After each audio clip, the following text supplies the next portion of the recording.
it to myself. Guys, Lila's a disaster. This isn't working. Lila's trying to bread it up, guys. Greetings and salutations. Hello. Hi, Theo9. I hope you stay to hear Lila's disgusting bread talk later. Oh, God. Disgusting, disturbing. I can't get over it. Yeah, it was funny because somebody at work told me about it. Ew. And then sent it to me, and I was like, holy shit, it's real. Oh my gosh. Just think about this. Yeast. That's all I say. Yeast. God. Yeast. Gross. Okay, give me 1 second. Bread.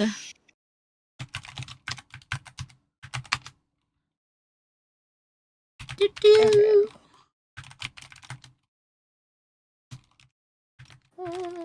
Give me a sec. I am still very hungry. I definitely think that is what I'm just gonna eat bread. Do it, man. It fits the theme. Gotta get bread. So true. What's your favorite bread? Mine? Yeah. That's a hard one. Because obviously with the cheese episode, I have my favorite cheeses. Yeah. I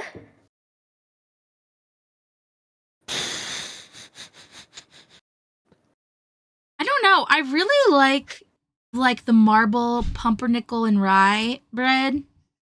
I don't know why, but I've always loved that since I was like a kid. And I love a good like baguette, but I feel like that's such a lame answer. I like baguettes. I don't even like hot dog buns, and I'm a hot dog right now. So. Okay, you're gonna die when you see this intro. Oh, okay. You're gonna die.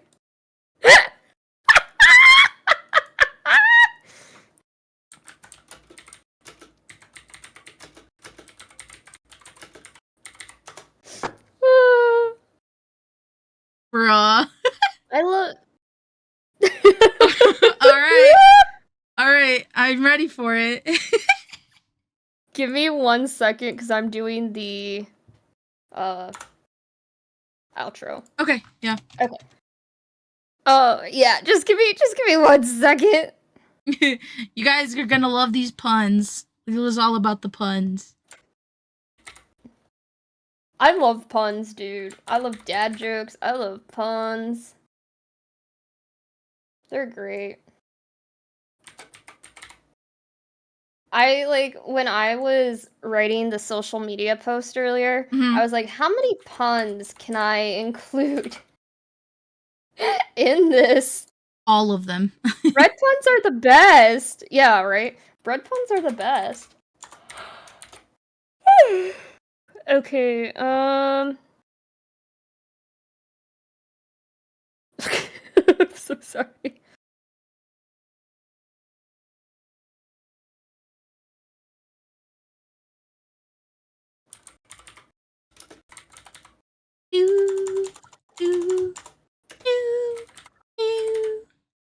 Okay. Are you ready for this, dude? I'm ready. Let me get this picture on here real quick so I can hide it again. Okay. Gotta get my bread up here. Blood bread. Alright. This is gonna be so fucking funny. Okay, I'm ready. I'm ready. Let me get a sip of water here. My water. Okay.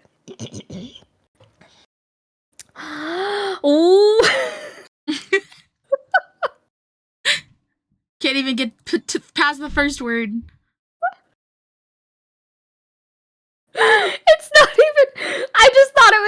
even though it's not our actual podcast. Wait, no, I got it.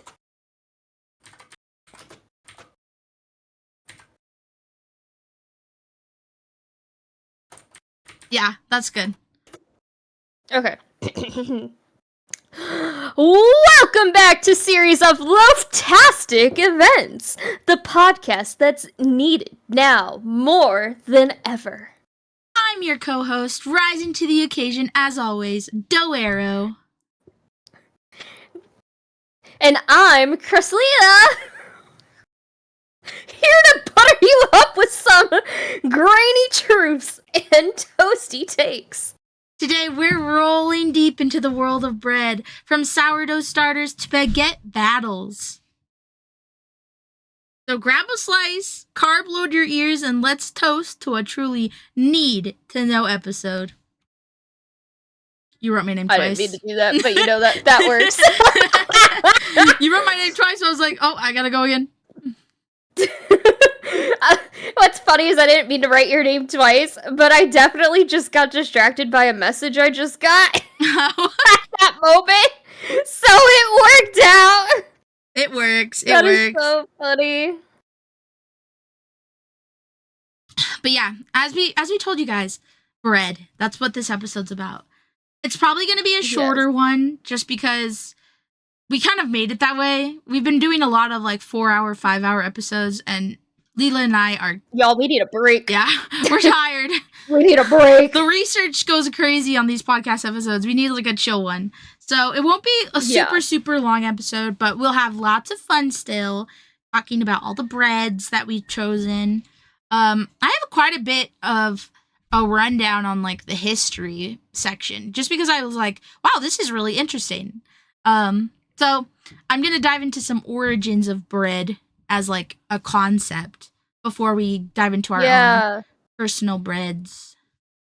I mean, like, one of the reasons why I thought it would be fun to talk about bread in general is because it does kind of have a sketchy background, like origin, you know? Kind of. It's kind of just like unknown. It's really hard to pinpoint like anything. Yeah. Yeah. All right. Oh god, this is making me so hungry. So yeah, guys, grab a snack, grab some bread. You know, grab bread. Yeah, grab a piece of bread, man. Just white bread if you're me. Okay, I would just like to say it's 15 minutes in. We're already kind of almost sort of in preparation to start this episode. Usually it takes us like twice that long, so I'd like to say congratulations us. Yeah! Heck yeah! Woot woot! Oh no. My dog was being called upstairs, I mean. Okay, I'm not gonna lie, I thought my PC froze again. No, my heart dropped. I was like, no, not again! No. Dexter just needed to go to the bathroom, so. Oh, let me take my sweatshirt off too, because it's freaking hot in here. Now that I turned the fan off. It was cold with the fan on. Okay. That scared me. It's alright. It's going well for now. Your connection. For now. Yeah, for now. Right? We are trying to look into better options, guys. I am trying to look into better options, guys. Yeah, my internet will continue to be bad. But workable. Bad but workable. That's all that matters. Yeah, mine is bad and non-workable. Are you kidding me? Yeah, bread. Bread and Fred. We should play that game. You know that game? Bread and Fred? It's like two penguins. It's kind of like Chained Together, if you ever saw that game when it was popular a couple of months ago. And you're like penguins chained together by a rope, and you have to go through like these platforming levels chained together. So like if one person messes up, you both fall. It's like the test of friendship. Oh! One day we can play it. Yeah. Okay. You're home. This episode's gonna make me like really hungry. I know. Wah. I What? do have Nutella. Oh I have yeah, Nutella. you could put Nutella on some toast. That's what I do sometimes. You know what I do? Nutella, Hmm. bread, bananas. Oh, I don't have any bananas. You could Yeah, do Nutella, lame. bread, peanut butter. True. Reese's Pieces on True. bread. Okay. Or Okay. you could also Okay. do. I can't think of any other fruit that would be good with Nutella that I personally would eat. But I don't know. There's like other things you can add to it. But regardless, Nutella on bread is by itself is. Oh, you know what I do? I do Nutella and then I sprinkle cinnamon sugar on it. That's what I do. Oh shit! Like cinnamon toast, like butter and cinnamon, but I do Nutella and cinnamon instead. It's pretty Okay. delicious, not gonna lie. Yeah, Okay. Okay. Okay. it's my recommendation, guys, for Nutella toast. I don't even toast the bread though. I'm gonna be real. I just lather it I on was a gonna say I rarely Blackberry. toast bread. I don't really toast bread Yeah. unless it's for like a very specific sandwich. Otherwise, Yeah. I am like grilling it on a grill to like melt something, not toasting. Why would I toast when I could grill? Melt everything on there together. Like a turkey cheese melted sandwich. Delish. Oh See, yes. bread is very important Yes. to me because I love sandwiches. Dude. And bread is like Yeah. the necessary ingredient there. Yes. Like I love Jimmy John's bread. I love fresh baked bread anywhere actually, to be honest. I love bread. I'm a breadaholic. Lots of bread. Dude. I just found. Do you have pictures? Because I didn't have pictures, but I just found some. Yeah, I do have some pictures. Here, I'll put Okay. up my I first think picture. I'll put them in that one thing The you channel? made. Yeah. Yeah. Um. Yeah. And then while you're Oh talking, I my can god. just pull them up. Yeah. Yeah, I just found this. Well, one of the breads I'm talking about comes from the Philippines, and I just found a McDonald's breakfast sandwich. Oh, that's interesting. That's cool. It was so random, but I was like, that's pretty cool. Sorry. Anyway, you can continue on. Okay. So we're diving back to 2000. We're not diving back that long ago, like 2013. We're diving back. In the rocky black desert of Jordan, among the excavations of a 14,500-year-old archaeological site, a team unearths tens of thousands of charred plant remains in the fireplace, pictured here, of a Paleolithic house. In that little fireplace there was a bunch of dried up plants, charred plants, that they uncovered after digging in this site for several weeks. I think it was 6 weeks is when they finally found this particular stuff. So they took this charred plant remains and they had it analyzed. And little did they know that upon this further analysis, they had happened upon the earliest known crumbs of bread. So they just randomly found this, like 2013, and this was the very first ever crumbs of bread to have been found. Like ancient, obviously, because crumbs of bread are everywhere nowadays, but That's crazy. prehistoric crumbs of bread. That's crazy. Yeah. So that 14,500 years old was this site. Not necessarily meaning that this was 14,500-year-old breadcrumbs, but it was at least like 10,000 years. Overall, the first bread, like being made, it's not really an accepted theory, like a time period or anything. It's just too far back and they just don't have enough information about it. But it is well accepted that being a staple of human diet, bread has been that for at least 10,000 years. At least. If not a little bit longer. But for the most part, it wasn't a staple of human diet until it was, like, the ingredients of it were domesticated.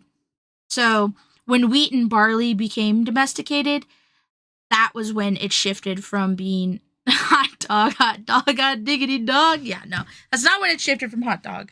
It shifted from, like, hunting and gathering to, like, an agricultural diet. There we go. So instead of being nomadic and shifting from region to region and hunting and gathering, they were farming. They were forming towns. And this, like, partially started because of domesticating wheat and barley. So bread literally changed society forever. Like, in a way. Which is kind of cool.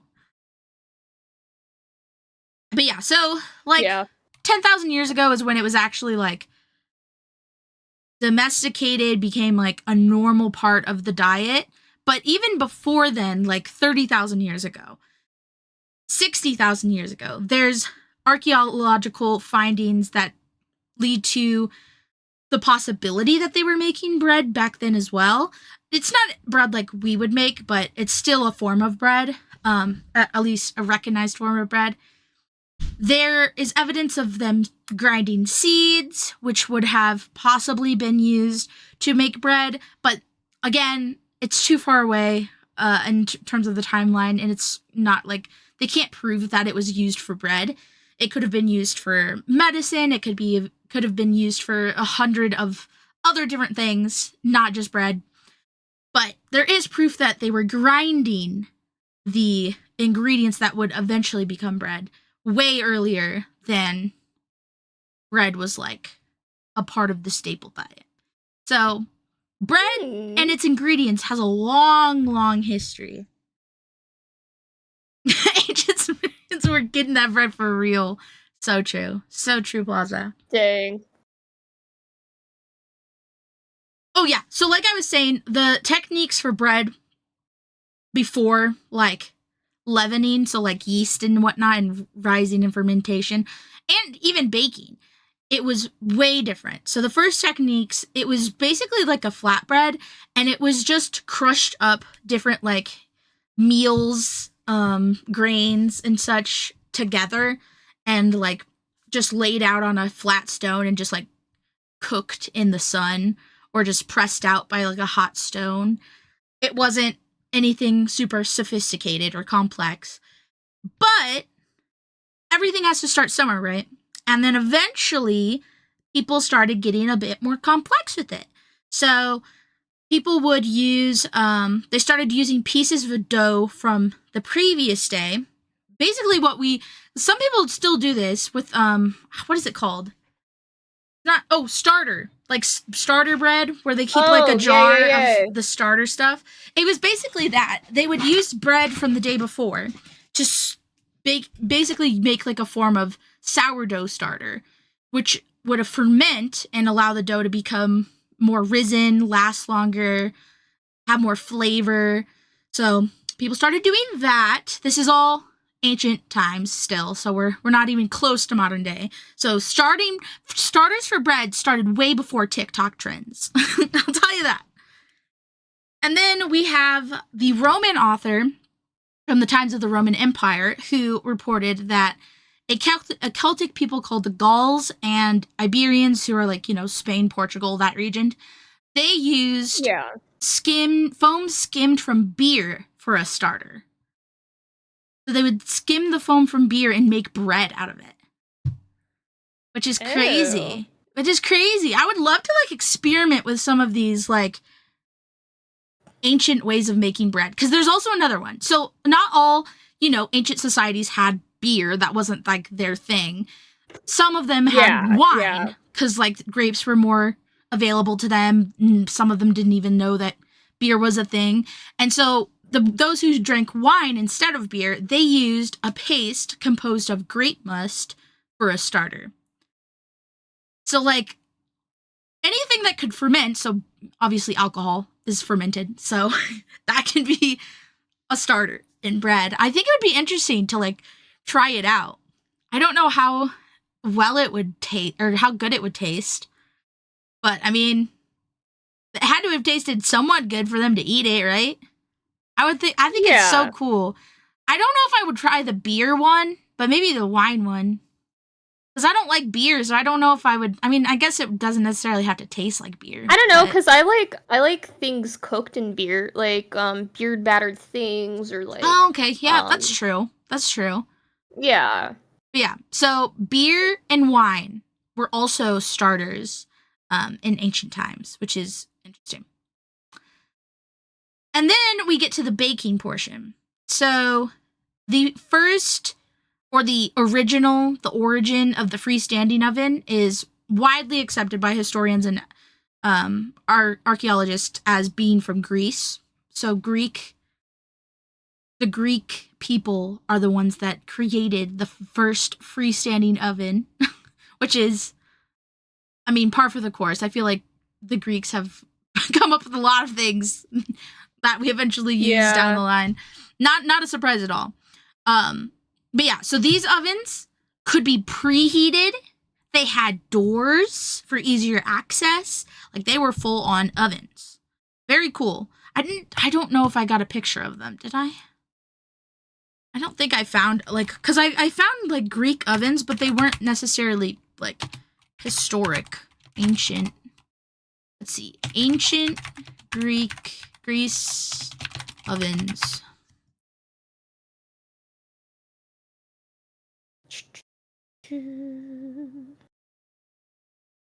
I am so hungry for. No, I can't see them. I'm gonna go grab bread in a sec.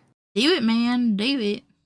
Okay, well, anyways, they made the ovens, and then eventually, meant that bread was being baked in an oven. It was being, like, proofed in an oven. Whereas where you, like, put it in the oven for it to rise, during the fermentation stuff.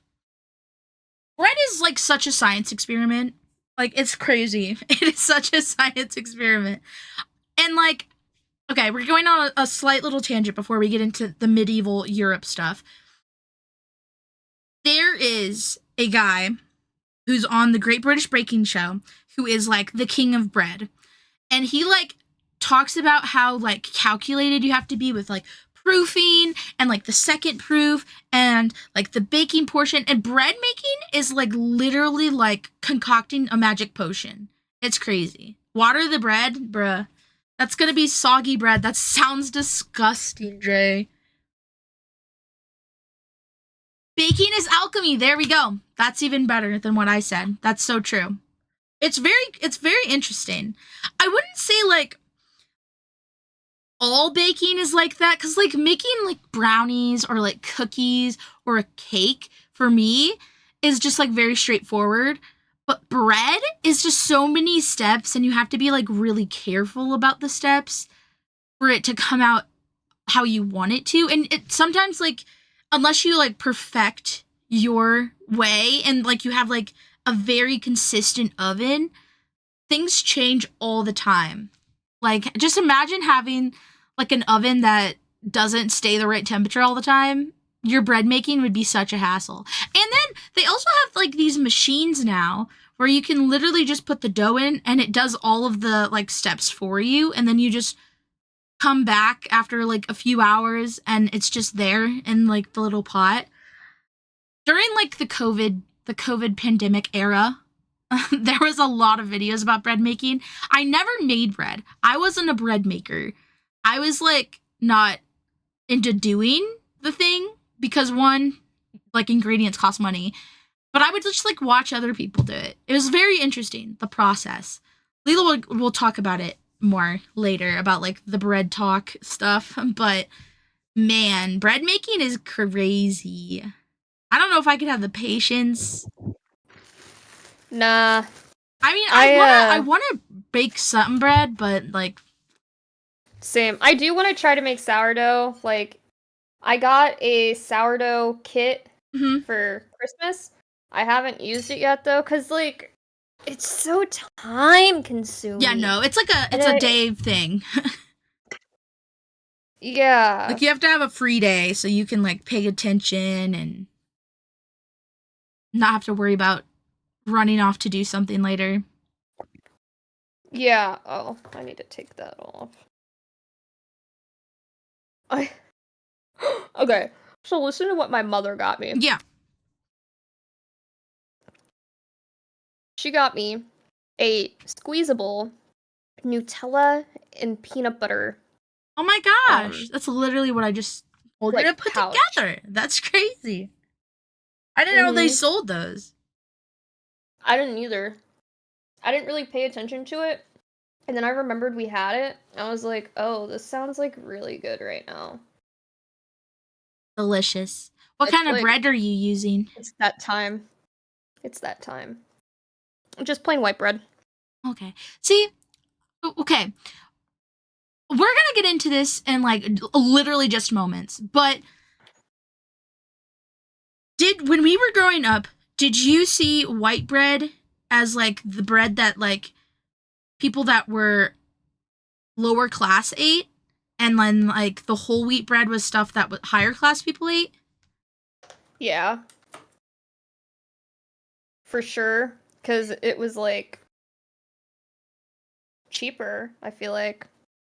Yeah, it is. It is I don't cheaper. know. It is. It literally is cheaper, which is Yeah. interesting because it wasn't. It was before that. Rich people ate white bread, and the poor people were given the whole wheat bread because it tasted Oh, better. Like tea. the white bread tasted better, and then they found out that white bread was not as nutritious, and then they switched it up and said, "Nah, poor people can have the non-nutritious bread." That's literally, yeah, it was Damn. literally that. Well, it was okay. It was that, but it also had to do with World War II because when they were like getting people evaluated for World War II, they noticed that like there was a lot of malnutrition, and they like did a bunch of research, and there was like, oh, this bread has like such a lack of nutrition, like the white bread did. And so then they were like, Mhm. no, we need to like add nutrients. So now they have to add nutrients to white bread, but it's still not as healthy as whole wheat. It's a Yeah. whole thing. I just skipped ahead in the timeline, but don't worry. I'll go backwards. I just had to talk about it because I was just like, We always do that, you know? yeah, we skip around. We skip around. We don't ever stay in order. It's whatever. Cause like Wait, growing up, I what wasn't kind of allowed bread to is it? have white bread. Oh, really? Yeah, like my mom wouldn't buy it. But that's also, it kind of runs with like my mom and my like family in general has a lot of issues with like blood sugar and like that kind of stuff, and cholesterol, and wheat is better for cholesterol than like white bread is. Mm. And that's why I Mhm. like ate oatmeal all the time. Why am I hot dog? Because I'm a hot dog bun, bro. You don't get it, bro. Anyways, yeah, so like we eat it now, especially like once my mom took in like my nephews, like boys, especially like boys that are like aging into teenagehood, like puberty, they got a lot of food like going in their systems and that includes bread. So my mom started buying like just white bread because it was much more affordable. But when I was a kid, I remember like not being able to have white bread. I would eat wheat bread all the time, and I hated wheat bread. I hated wheat bread so much. It was Really? nasty. Yeah, no, I hated it. You know But then what? we got pumpernickel, and then I was all set because I love pumpernickel. I really like rye. Yeah, rye too. We would also get rye, which rye isn't too expensive. I will say I prefer multigrain over wheat, but I do like wheat bread. Yeah, no, we would literally, to be fair, we would get like the white bread equivalent to wheat, like the same brand. It was just like the one right next to it. Oh, And yeah, it was yeah, like yeah. the brown looking bread with the like regular crust. It was just not it. I remember just not. And you have PTSD trauma. It wasn't trauma. It just I remember like forcing myself to eat it because that's all we had. But then we started getting potato bread. I love potato bread. Ooh. Potato bread is everything. I love potato bread. Cause I would make my sandwich for camp, and I would make potato bread, cheese, turkey, and then a bag of chips crunched on top, and I was set. I was set for life.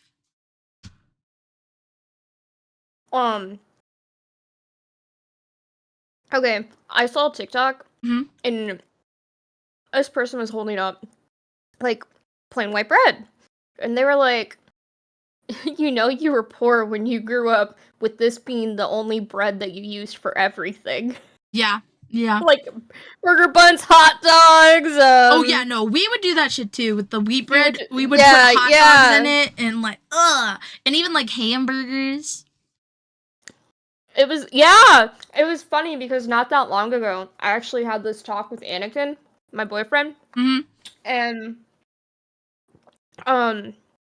he was like, I think it was burgers. He was like, oh, we don't have, like, any buns. And you were just like, make them today. We have bread, it's fine.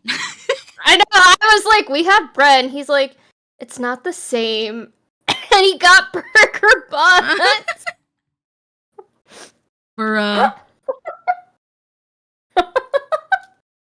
I remember, little luxuries. Like, I remember both using bread and also when we were having hamburgers and we didn't have buns, we would use hot dog buns and just like flatten them out and put the burger on the fucking hot dog buns. It was just adaptability, guys. You just gotta be adaptive. Yeah, even now, like if I'm gonna make a sandwich or something, but I have like leftover hot dog buns and no hot dogs, I'll make like a sandwich using that. Just saying. Hey, whatever works. I've definitely, okay, you know what I used to do? I would get a hot dog bun and I would toast it in the toaster. Could you toast it in the toaster? Jeez Louise. And then I'd put a piece of cheese and a slab of butter, and that I would just eat that. That was like all I would eat. That sounds amazing. I kid you not.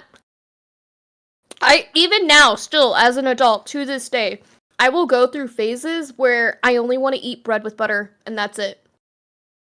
That's it. I very rarely eat bread with butter nowadays, but when I was a kid, I liked it a lot. A big part of that, though, was, what was that movie called? With fucking, what's her name? She's the America's Next Top Model lady. Life Size? Is it called Life Size?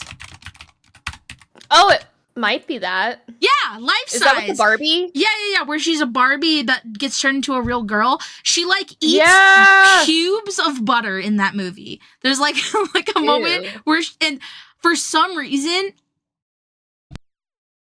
sorry, I had to cough. For some reason, I thought that was, like, the best idea ever. She would just, like, eat a piece of bread and then just put cubes of butter in her mouth. So when I was a kid, I would eat bread with butter because of that. Not that I would eat cubes. I did try cubes once and I think it was disgusting, so I did never do it again. I don't like cubes of butter. Butter is not that delicious without, like, another thing. Yeah, no, same. I don't know.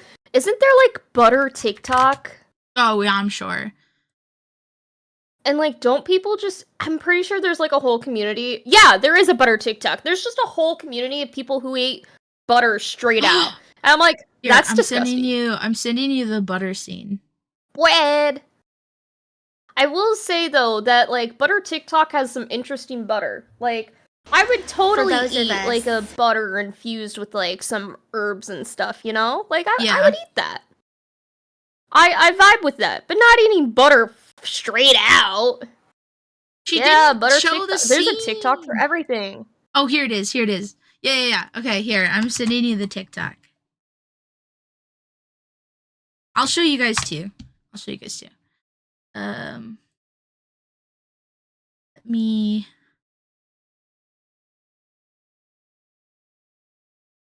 Da-da-da.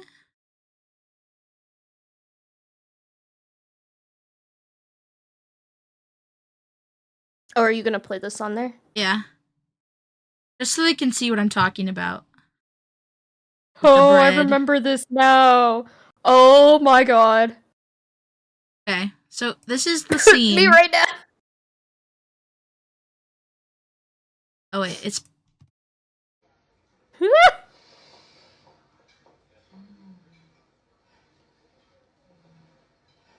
She's just smelling the bread. This is fabulous. Well, they do have good bread here. Would you like some butter? So she just eats the butter. That is so... Yeah, I do remember that now. Yeah. You just unlocked a memory. That's why I ate butter with bread, guys. That is why. Okay. Let me get back on track here. Speaking of... No, that doesn't make any sense. Speaking of bread, though, we're gonna bring it back to medieval times real quick. So, medieval bread. Not like the whole time, but a good chunk of the time, they would use stale bread as like an absorbent plate. And then after the meal, as it, had absorbed stuff from the food, like stew, whatnot, they would either eat it, so eat the plate, or give it to the poor, or they'd feed it to their dogs. So, like, bread was not just a food item, it was a... what is it called? A plate? But, like, what is that called? A utensil? No, that's not... That would be, like, a fork. Wait, what? Can you say it again? They use bread for a plate. Oh, I know what you're talking... I don't know what it's called. I know what you're talking about, though. You're not crazy. Yeah. But I'm trying to think of what the word is for, like, a plate. Or, like, a bowl. Like a... It's like a word, but I can't think of it. Plates and bowls. Yeah, now we do it with bread bowls. It's still a thing. But I will say bread bowls are not stale and like fed to dogs because they're so bad. These plates are old bread, and they're like only used that way because they're not like very edible at that point. Cutlery? No. Dinnerware. They use them as dinnerware. There we go. I know, I look hot dog. I always look hot dog. Hot diggity dog. That song is constantly stuck in my head since my nephew is in love with Mickey Mouse Clubhouse and Funhouse and Road Racers and Mini Bows and all of the Mickey Mouse universe shows. Have watched them all. Can't tell you how many times I've watched Chip and Dale. I can't tell you. I loved Chip and Dale. Oh my god. My youngest nephew, he always wants to watch either Mickey Mouse, Chip and Dale, and he'll be Chip Dale. That's what he says. I'm like, okay. What else does he watch? Oh, he loves the Halloween Mickey Mouse special that they did on Disney Plus or whatever. A lot of Mickey Mouse going on there. Makes sense. Oh, wait.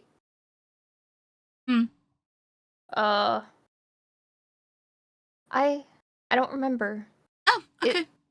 It flew out of your mind? I flew out of my mind as quick as it came to my mind. That's crazy. Yeah. Huh. I don't know. Well, okay. Well, this next little factoid I got here is gonna make Lila livid and probably disgusted. So, from the late 18th century to the end of the 19th century, bread sold in both England and the United States was often adulterated with hazardous materials, including chalk, sawdust, alum, plaster, clay, and ammonium carbonate. This was microplastics, pre-microplastics. This was the microplastics of the 18th century. Yeah, no, this shit was my God, everywhere. There was, particularly in England, there was it was called the Corn Laws, and corn meant like wheat, barley, like all of the different grains, right? It wasn't just corn. There was like a high tax put on those. So it was really expensive to get bread, and, you know, to help out society, I guess they would fill the grain with other things to make it last longer and make their, you know, their profits bigger in their bread making endeavors. So they would fill it with lots of different things. Not very good things, obviously. Yeah. So this went on for hundreds of years. And decades. Sorry. Decades. And then England finally put a stop to him after several people, including a chemist, brought to light like the really big health impacts that these ingredients were having on just people, society. It took the U.S. not surprisingly, I should say, much longer to get their shit together. So, and I mean, that's just us till today. Like, our food regulations are much lighter than most other countries. And that included bread. Bread was not regulated. And for the most part, I think a lot of this stuff has been, like, completely X'd out of, like, bread making. I know that the UK still uses chalk, but it's for, like, some other purpose. It's like vitamin C or something. Let me see. What the fuck? Let me see. There's a whole thing on it. I don't know how I feel about that. Yeah. Okay. So, chalk calcium carbonate is legally added to bread flour as part of fortification, a practice designed to improve the nutritional value of bread. It was mandated in the early 1940s to help with strengthening their youth. So England does have chalk. I don't know what the U.S. has in there. U.S. bread. Now I'm scared. I'm scared, guys. I'm scared. What am I eating right now? I could easily look at the back of this bag, but like I don't. Oh yeah, there was a bunch of stuff that they would put in it to make it look whiter, because white bread was seen as more like of a rich people food. So like they would make it whiter for that. The food of poor. Yeah. Us poor people out here. Where is the US stuff? Yeah.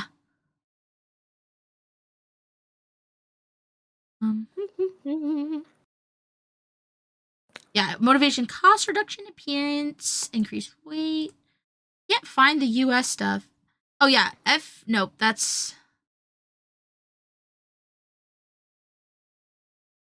England again. And that's England again. I found an article from 2021 called "What is Wrong with Bread in America?" So maybe it hasn't been as fixed as I thought it was. But I just know that America was like late in the game regardless. You know, I can't see it doesn't anything. Surprise me. I feel like America's always late to the game. Oh yeah. Just don't eat whole sticks of chalk. Okay, got it. I can't even imagine eating chalk, but I mean, yeah, it is an antacid. That's why like Tums are so chalky. That makes sense. It does help with like digestion. It also helps with like some poisonings. like, at least, like, it can do better than, like, nothing, right? Like, it does something at least. But it's not like a cure-all. Yeah. And it does have calcium, so it does help with vitamin C. But regardless, they were putting too much stuff in there. They were putting way too much clay, plaster, in bread. Hello? But yeah. No. The sawdust is what I remember learning in school. That was like oh my god. Yeah. Oh my god. Yeah. So obviously this was going on 18th, 19th century, and for the most part, I'm going to say the most part because, you know, there's, I'm sure, trace amounts of stuff in our bread still. We're not going to get into it. It's too much anxiety inducing, like, topics. So but for the most part, reformers got these adulterations better regulated, so there was no more plaster in your bread. And then into the 20th century, we got industrialization of bread. Woo! Yes. Otto Frederick Rohwedder, he created a prototype for bread slicing, which eventually, you know, became a big thing. That, like, almost all, like, I would say, like, 70% of the bread that people take home is, like, just a sliced bag of bread. Nothing, like, fancy. And then he also made a machine that sliced and wrapped the bread in a bag. So he is the creator of the sliced bread in a bag that we use today, which is crazy. Okay. It's probably German. Otto Frederick. Otto is giving German for sure. Frederick Rohwedder. I don't know. I think it's Rohwedder because it's Wedder. Unsure. But yeah, so that's unsure. That's the beginning of the industrialization of bread. And then we get the whole white bread versus brown bread flippity flop thing that I talked about earlier. But yeah, so that reversed in the late 20th century when it was revealed that whole wheat had far superior nutritional value, leaving the poor to eat the less nutritional bread, the white bread, which is still how it is today. So not much has changed since the late 20th century. That's for sure. And then we have more recent developments. So nowadays, instead of these adulterated things, we use chemical additives, especially in, like, smaller bakeries. And they're used to speed up mixing time, reduce the fermentation time, proofing time that a batch of bread may need to rise or bake. So now breads can be baked in fewer than 3 hours using these chemical additives. And then the dough that's like fermented using this additive, it's all called, like, quick bread by commercial bakers. And because of this, bread is a lot more accessible, but also less natural, obviously, because it's man-made chemical additives. The poor had worse bread. Yeah, that's crazy. They used to have better bread, actually. But then they found out that they were giving the poor people the good stuff, so they had to switch it up. But yeah, so then we got commercial yeasts, which is, like, what most people use nowadays, like the little packets of yeast, during the 19th century that basically pioneered the sourdough industry. It sped up baking process and made production much easier for, like, big production companies. So yeah, a lot of things led to the staple of bread as we see it today. And it was a journey. There was a lot of, like, shenanigans going on with the recipes. I do think it's really interesting, like, the first starters that people were using. Again, like I said earlier, I would love to, like, experiment with some of those. But it's funny how, like, we went from, like, using, like, random things from that happen, like, naturally to using like chemical additives and like man-made versions of what naturally happens just for the sake of convenience and like speed. That's like everything though. That's like the that is the like it really is. The biggest thing that came from industrialization was speed and convenience over natural things. GD to yeast. I don't know if you're going to be saying that later, Akamo. I don't know if you're going to be saying that later. Oh, God. Just saying. Just saying, things get a little wild on that front. Yeah. Yeah, that's like the basic rundown of the history of bread. I didn't want to go crazy because, like I said, we've been having a lot of really long episodes, and we're trying to like wheedle it down a little bit. So just a little bit. Yeah, just a little bit. But now we're gonna get into some specific types of bread from a specific region, specific countries, and kind of talk about that history with that specific bread and like how it looks, what we love about it, that sort of thing. Lila's picked some good ones. I've picked some I don't know. Good and weird ones. There's this 600-year-old manual grain. One. Oh, wait, which one is your second one? Let me see. I mean, my second one, too. I'm not really finding anything on it. Oh, really? Actually. I might have to change it real quick. Yeah. Yeah, I don't know. It's weird. Like, it's a thing, but it's, like, not a thing at the same time. Does that make sense? Yeah. Yeah, no, I get you. I feel like it's more of an honorable mention than an actual staple.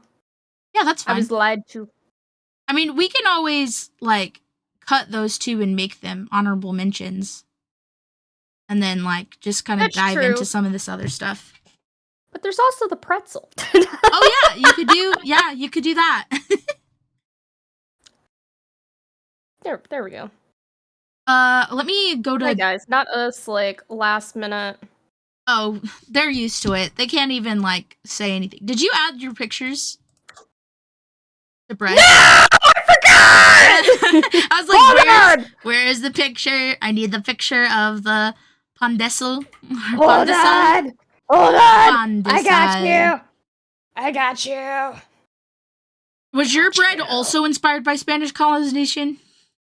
Yeah! Spanish colonization! Woo! Oh, I will say that the Spaniards, they did help with pan dulce, but... No, they helped with pan dulce, but the indigenous Mexicans weren't really vibing until the French came in, so... Actually, funny enough, what? This has to do with the French, too. Oh my gosh! The Philippines and Mexico are, like, they're sister countries. It's just true. I'm getting there! I promise, give me a second! I forgot! I literally, like, said it live on air that I was gonna send Sero pictures. And it never happened. It never happened. I'm gonna send you a few. Okay. That's why I kept that link open. I knew I had that open for a reason. Bruh. Damn. Fuck. Okay, this looks like a really good picture.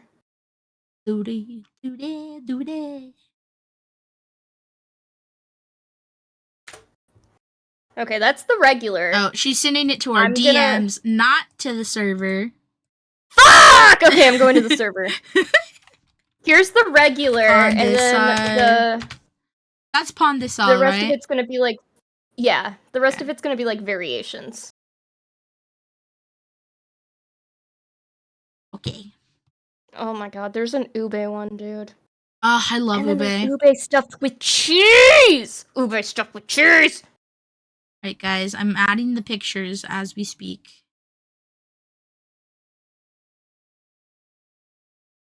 They look beautiful. Oh, God. I want to make this. They remind me now. of, like, right now. Pan dulce one. It's, I don't remember what it's called, though. God, this looks so fucking good. I don't know which one it's called. It's like this one. Yeah. The what are they called? I think Bigotes? this next picture is probably gonna be my all-time new favorite food. I just need to know. They remind me of this thing.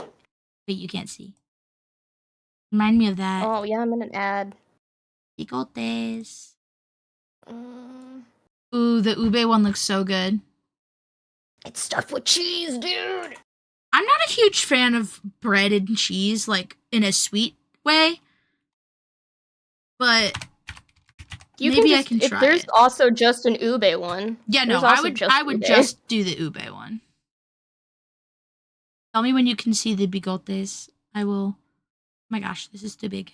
Stop. Too big.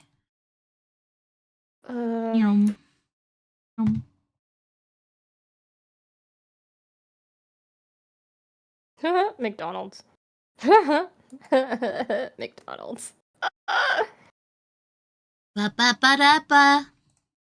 I'm loving it.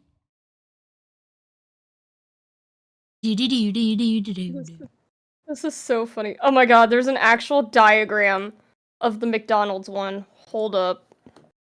This is everything and more.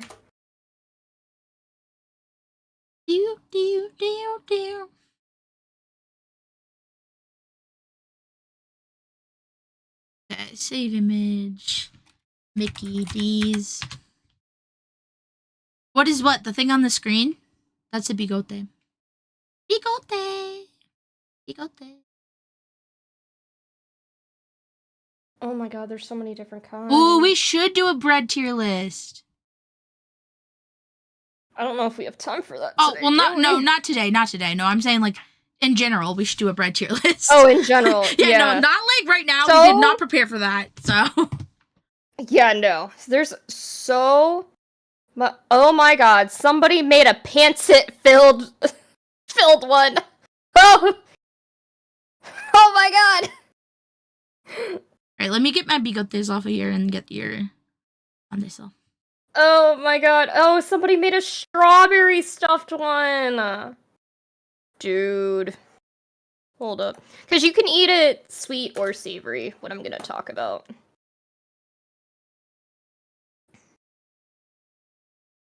There's definitely a lot of sweet ones. I feel like a lot of people have fun with this.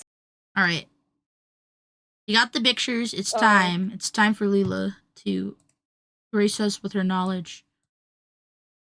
Yes. Yes. Ew, there's one stuff with corned beef. Well, it probably does taste good.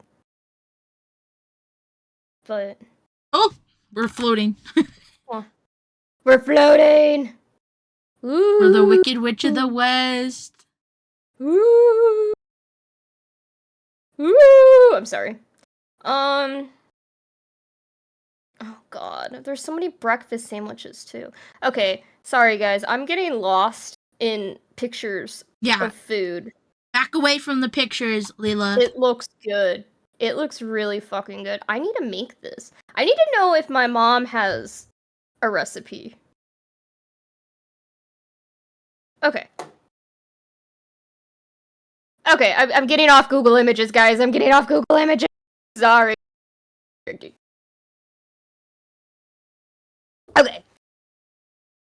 Pan de sal. This yummy-looking bun roll. There we go. Roll here. You know, in the top left. Wait, am I pointing the right way? No, wait, this way. I'm trying to point with my head. There we go. Point the bread, the breadstick. Point the bread. Yeah, over here. That's like the classic. Okay. It is a staple bread roll in the Philippines, commonly eaten for breakfast or like a snack or midday snack. Typically in the morning though. It's made out of flour, yeast, sugar, oil, salt, you know, all the standard stuff for bread. It's actually, like, the way it's made, too, is interesting. So, it's individual loaves that are shaped by, like, rolling the dough into long logs, which, then you also roll into fine breadcrumbs. So you're rolling, like, the roll itself, but then you're making all the little breadcrumbs that go on top too. So, they're portioned, and then they rise, and then you bake. And that is the one thing about bread making. The reason why I haven't baked bread, if you guys know anything about me from what I've talked about on the past on the podcast, I love baking. Bread is one thing I have not touched because I do not have the patience for it at all. But, this looks really good. It's mostly served hot, okay, like fresh out of the oven. And you can eat it by itself, obviously, but it's typically dipped in, like, coffee or, like, milk, hot chocolate, which I love me a good dipping bread, you know? You can also eat it with, like, butter, margarine, cheese, jam, peanut butter, chocolate, like, fillings. There's also savory, so, like, with eggs. Another typical thing is, like, sardines or meat. And so, okay. Pan de sol, it's like salt bread, basically.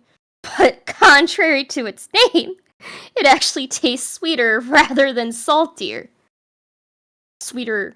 It tastes sweet rather than salty. There we go. I can English. Sometimes. Sometimes, yeah. But it actually has like a very like salt bread, like the stuff that's like fermented, like by a bacterial yeast instead of like a. Is that what you mean by salt bread?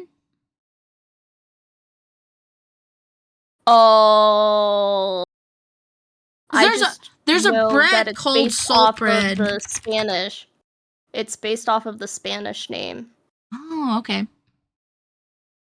That's all I know.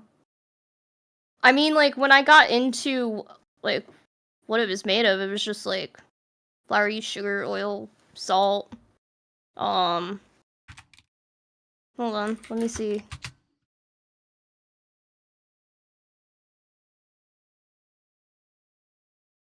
Okay. So it has nothing to do with salt rising bread. It's just. I didn't think so. No, I was like, it's just pan de sal, like bread of salt. Yeah. Okay, yeah, because of the Spanish. Yeah. Okay. Yeah. Whoo! You threw me through a loop there for a second. I was like, and I was like, wait, I just looked up salt rising bread. Is it the same thing or no? So we figured it out. I was like, okay. But so it's not like the richest in flavor. Like I said, it's like slightly sweet. It's very like it's a very subtle sweet, okay? But it is a big go-to for like snacks and stuff. And the crust, like if you can kind of see it in the picture, it's like a light golden brown color with a slight crunch, obviously because of the breadcrumbs. Oh my god, this is getting better and better. And the key to like the airy structure, because it is more of an airy like bread, you know, like a dinner roll or something, is not to overwork the dough and to knead it on a lightly floured surface without adding too much additional flour. See, this... When people say things like this, I'm always like, what's too much and what's not? I don't understand! The art of bread making is over my head. I need to find someone just to make this for me. Okay, so let's get into the history here. Like I said, okay, so like, you know, Portuguese, Spanish influence, right? Okay, so until the Portuguese arrived in the Philippines, The indigenous diet was primarily focused on rice. Wow. Never would have known. The majority of the... I'm sorry. I don't know what I'm on today. I'm like...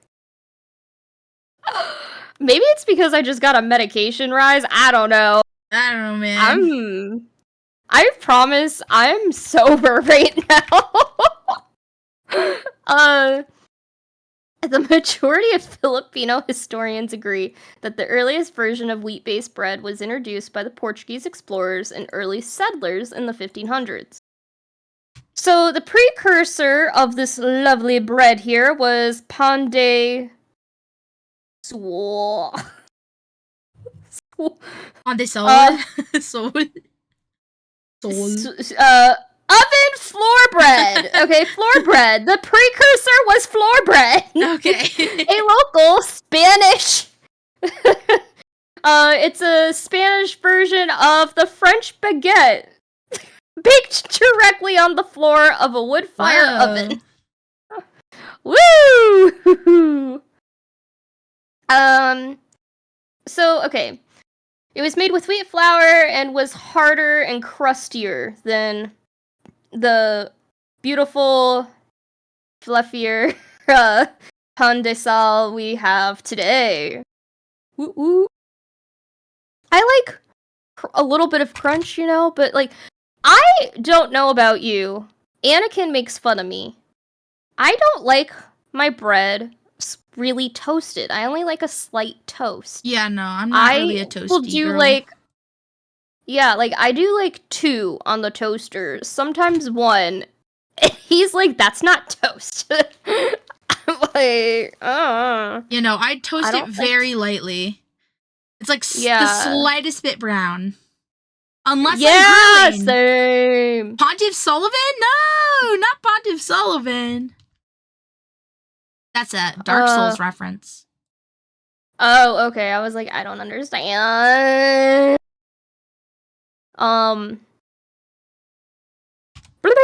Since wheat is not natively produced in the Philippines, bakers eventually switched to more affordable, yet like inferior flour, resulting in the softer, doughy texture of this beautiful creation. Ooh, poor people bread. I'm sorry. Crazy. I'm sorry. I swear the Nutella doesn't have anything mixed in it. Okay. Pan de sal flourished in like the American colonial era in the early 1900s when cheaper American wheat became readily available. It was, get this, cheaper than fucking rice. So, the wheat of choice is typically grown in the US, the Pacific Northwest. It has less protein and can be stored for like longer. It can be stored for like a year. The influx of American immigrants to the country during the first half of the 20th century also helped to lower the production costs. It helped introduce like commercial yeast, canned dairy, and baking pans. So this all helped with like lowering production costs to like what we have now. In the old days, these types of bread were done entirely by hand. They have since been able to adapt to like the more modern process. Particularly, like I know you kind of talked about it earlier with industrialization, but like by using mixers to prepare the dough. There are some places that do still use that wood fire oven, like on the floor. It's called is it Pugan?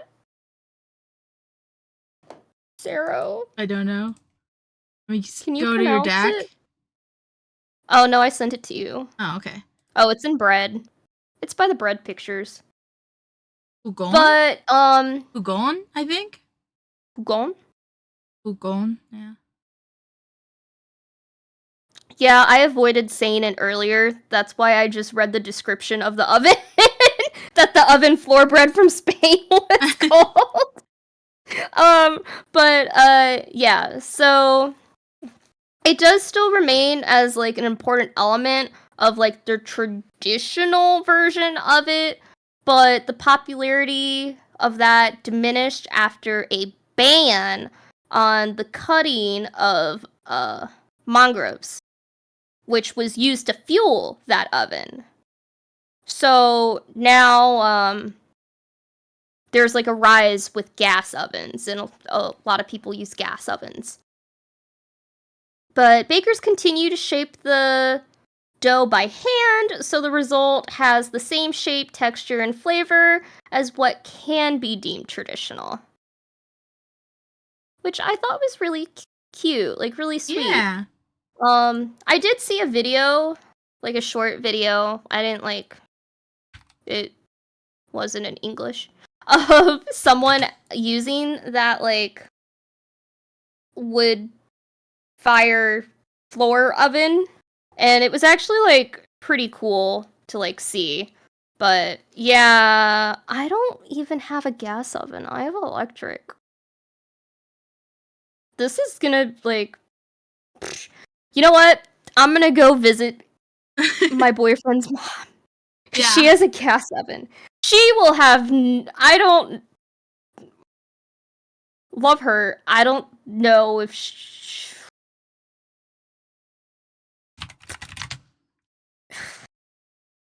us doing this together, I don't know how this will turn out. Yeah. But hey, she has a gas oven, you know?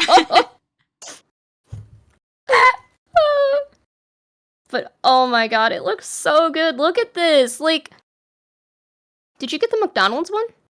Yeah, but I wasn't gonna show it until you talked about it. Oh, okay.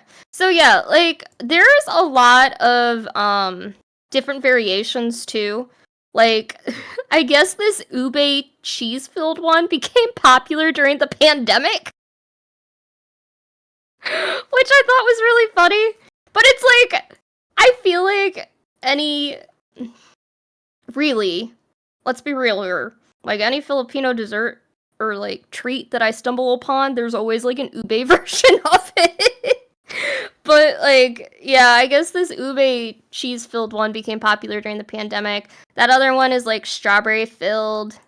Like I said, like, you can sweet or savory. There's a traditional full Filipino breakfast, that has, like, sausage, pandesal, garlic rice. That looked really good, too. Did not send you a picture of that. Now I will. But you can also buy it in the store. It'll be, like, wrapped in plastic and stuff, so you could also buy it in the store, too. Like a regular grocery store. Not necessarily, like, a local bakery or fancy bakery. But yeah, there are many different variations of it, or ways to use it. What? The lava shore at the end of Revenge of the Sith. Oh. That's funny. But, yeah, like, even McDonald's in the Philippines uses it for breakfast sandwiches. Which, when I saw that, I died. That is so funny. I love that. That is funny. It looks really good, though. Here, I'll send you a picture of, like, a real IRL example, not a poster example. But it looks so good. I'll put the way, making like, regardless. on here, and then get the... Yeah. Nah, I'd eat this. 100%. Like, give this to me, please. Oh my gosh, it's so big. Meow. It looks so good. Oh my goodness. It does look good. It kind of looks like a McMuffin here, though. Not gonna lie. But that's because it's flat Right? in the picture, and then in the like graphic, it's like more poofy. Yeah. This episode's making me so hungry. Go grab bread! I'm eating bread with a peanut butter Nutella spread as we're doing this. Like, I'm literally, this whole time, I've been grabbing a slice, putting it on, and just eating it this whole time. There's I also, had I don't know. Quesadilla before this, so I can't eat any bread. There's like bread Reddit too. Oh yeah, I saw that. There's several. There's Breadit, and then there's just r/bread. No, you're out of bread, Angie. That's so devastating. No. That's devastating, man. Somebody said it's excellent with peanut butter. Like, I'm just reading through like different comments and stuff. I would eat that. Not the sandwich, but just like the bread with peanut butter, yeah. Oh yeah. Somebody else has had it with corned beef. Ooh, coconut jam. Ugh. Coconut jam would be good. I hate coconut. Disgusting. Well, but yeah, like I said, it's a dipping bread, so typically you'll dip it in like your coffee or like hot chocolate. Milk was listed as a thing, but it does seem like it's, coffee's the like big one, which I understand completely. I also like dipping stuff in my coffee. I feel like this would be the perfect breakfast for me, guys. I need this in my life. Somebody send this to the corn, please. There's nothing. You just gotta learn how to make it, brother. Dude, I don't think me and making bread is gonna go well. Hey. I don't have the patience for it. Even now when I bake, even though like when I bake it turns out like pretty good, I still like sometimes don't even have the patience for that. It'll be fine. I don't know. I believe in you. So and then like you have to make the breadcrumbs yourself too. Like, can you imagine how long that takes? Yeah, no. Like, I have the equipment, probably. Like, I have a big, KitchenAid, and I have a bunch of different attachments for it. So, I don't know. Bread baking stream would go hard. God, I can't even imagine how that would go. Walk away, set something on fire, just like I normally do during these podcasts. Yeah, honestly. Lila has burned those of you who are things. new. Those of you who are new, I do cook a lot. Like, I grew up learning how to cook and bake, like, and I'm pretty good at it. But when I get distracted, guys, I get distracted. And every time I've tried to make food while doing podcasts, this has happened, 3 or 4 times now? Yeah, at least 3. I have burnt food so bad. I've had to get rid of, 3 pots and pans. So bad, we have to get rid of them. Because I walk away and come back to stream. And then just forget. And then I'll just be sitting. There was one time live on stream. I don't remember what podcast episode it was. I just remember that I was like, it smells like something's burning. I don't remember which one that was, but I remember that happening. I remember Juan in the comments like, uh-oh.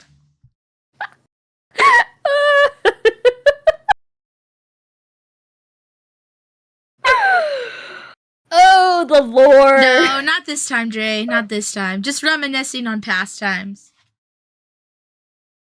I don't think I've ever forgotten. Oh, God. I'm trying to think of any time that I would have... No. Because when I cook, I'm never doing it while I'm streaming. It's only ever like especially when I'm like cooking an actual meal, I'm like locking in, doing it, cleaning up, so I don't have to worry about anything. I get like multitask. I watch like a show, like on my phone while I'm doing it, but that's it. That's like the only thing that could have distracted me.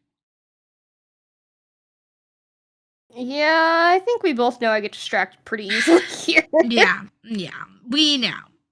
The amount of tangents Lila has set us on. Not to say that I don't as well, but... I was gonna say, you have your fair share, dude! But Lila sometimes goes crazy with hers. Just saying. That's actually... The Vyvanse is what I got, moved up on. Yeah, but I figured. It's only been a day. Yeah, no, that it won't lock in until a while. Yeah. Oh. Now I'm like looking at just different variations of this bread. I need to stop. So yeah, that's my Pan de sol. Yeah. Pan de sal. Yeah. Sal. Yeah. Sal. Oops. Sal. My first one is basically like very similar to Lila's because, like we said earlier, Spanish colonizations with a little bit of French in there. Woo! Very similar backstories. They have very similar lore. I love that. I love that we unintentionally had that back to back. Yeah. I actually have one that's very similar to this strawberry looking one, but not quite the same because it's like, I'll just show you later. We'll get to it. Okay. Yeah, we'll get to it. Okay, so we have. Let me get to my bread section here.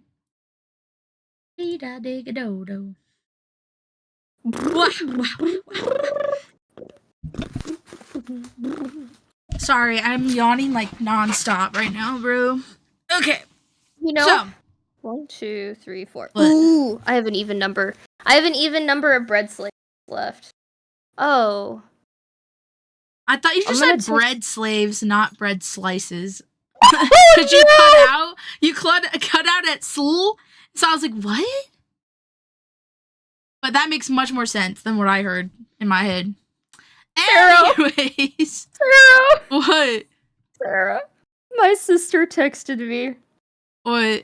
You guys should have a K-pop episode and invite me on. Absolutely not. After the last time, episodes with K are cursed. The quality was so bad. Luckily, because your sister. Dude, if we have like a rule against drinking any alcohol, and also like, I don't know, if we have like a stream delay so I can somehow stop it if we need to, I don't know, we'd have to work on it, bro. K for quality, I don't know about that, Como. I don't know about that. That's crazy. Anyways, pan dulce. Let's talk about pan dulce. So this is a variety of different kinds. Pan dulce is a little different. It's like regarded as like Mexican bread, but it's so many different varieties. There's like a million different varieties. Not a million, there's like hundreds. It looks so good. Yeah. My favorite are the ones that look like seashells, conchas. I love conchas. They're my favorite. Wait. She sells seashells. Sally sells seashells by the seashore. Seashore. Okay. Yeah. Yep. Yep, I need that. Okay, so bakeries in Mexico were first opened during the Spanish colonization. The Spanish introduced wheat to Mexico as they did to the Philippines. And it was specifically introduced by the Spaniards because the Catholic Church only recognized wheat grain as suitable for the wafers, like the Jesus wafers. You know what I'm talking about? You're Catholic. You know what I'm talking about. Yeah. So that's why wheat was the one introduced to both the Philippines and Mexico, because it was recognized as the only grain by the Catholic Church being suitable. So, yeah. So that was then broad-day bread colonies. Yeah, we're sister bread colonies. That's crazy. Woo! So the Spanish introduced wheat, and they also started up with some like bakeries and whatnot. But the indigenous population weren't really feeling the bread. It wasn't really for them. They much preferred their tortillas and other corn-based foods. And that is basically how it was for the most part until the French. The French. They came with some sugar. We love sugar. I'm a big sweet girl, so... I mean, I'm a big salty girl, too, but sweets are good, too. I was gonna say, you never liked pancakes or waffles. You always had ramen. Well, pancakes and waffles, I like the actual batter. It's just, I always thought you had to eat it with maple syrup, and I don't like maple syrups because it's too sweet. But then I started eating them with peanut butter or Nutella, and then I started eating them. I was gonna say, I love eating pancakes with peanut butter. Yeah, now I eat them with peanut butter, but when I was a kid, we would just have like maple syrup, and I hated maple syrup, and that's why I thought I hated pancakes and waffles. But it was the maple syrup all along. I love you. Yeah. I love you. So now I make pancakes with like chocolate chips and just eat it like plain with no syrup, or I make regular pancakes and put Nutella or peanut butter on them, or both. Or both. Yeah, no. Mood. Anyways, what was I saying? Oh, yeah. So, the art of making pastry became popular in Mexico during the brief French occupation of the 19th century. The French were defeated in 1862, but left behind the legacy of taste for delicious breads and baked goods, because they also gave us pastries and other such things. So, talented Mexican bakers took these aspects of French baking and took it to a new level, creating many, many, many different types of pan dulce. Especially, I will say, these breads are especially made for, like Lila said about the Philippines, coffee and hot chocolate. Same thing. Woo, woo! Same thing. We are literally the same. It's very strange. I never realized how similar they are. But it's really, I mean, colonization is wild, guys. Colonization is a wild thing. It is. It's crazy. Damn. Yeah. So, a big part of this also was a political side of things. So the president during this time, the dictator during this time, I should say, President Diaz, he was super into everything French origins, which is interesting because he helped fight against the French. It's a very long, like, convoluted thing. He was the president, and he, like, wasn't gonna run again, and then he hated, like, the person that he endorsed, so he took it away from them and became the president for, like, the next 27 years. And it really was just, he was like a dictator. So he was super into French things, and he wanted to, like, overwrite all of, like, the Mexican, like, indigenous traditional things with as much, like, French stuff as he could, because he thought it was more refined and, like, modern. And so he was a big part of why these aspects got, like, embedded into Mexican culture, but the Mexican bakers are the ones that really innovated it and made it their own. So that's why it's still considered what is it called? Yeah, it's called, like, Mexican cuisine. It has never been mentioned about, like, Spaniards or French. Mexican bakers really made it their own, so they, like, embrace it as Mexican cuisine only. But it does definitely have influences. As you'll see, there's a lot of similarities between some of these breads and the Philippine breads. So there's obviously some connection there. Why does bread... I've, like, learned something today. Bread is tied to religion like no fucking other. Yeah, no, it's huge. It's huge. It's huge into religion. I'm not really like 100% sure why. It kind of briefly talked about it in the history, but it doesn't like fully go into it. So it was more because I'm like, yeah, because it wasn't just like it was formed out of like historical need, and then it somehow was roped in by religion at a later date. So it wasn't like originally from that, because it was like Paleolithic, and then it became like something completely different. It's very strange. That we should definitely like dive into that when we talk about like Catholicism as like a topic. I think the history of Catholicism could be like that would have to be a series. Have to be split to a 2-part. Yeah, that would have to be a series. Yeah, even more. Yeah. Because like you have like there's so much. There's so much to go into. But I think that would be interesting to look at. Like where bread became religious in that whole thing. Oh my god. Yeah, that's a good point, Angie. Something becomes so important in daily life that it becomes sacred. That's very true. Coffee should be religious now. Just hey, Linus, right? Hey, Linus! But yeah, so Mexicans really love pan dulce.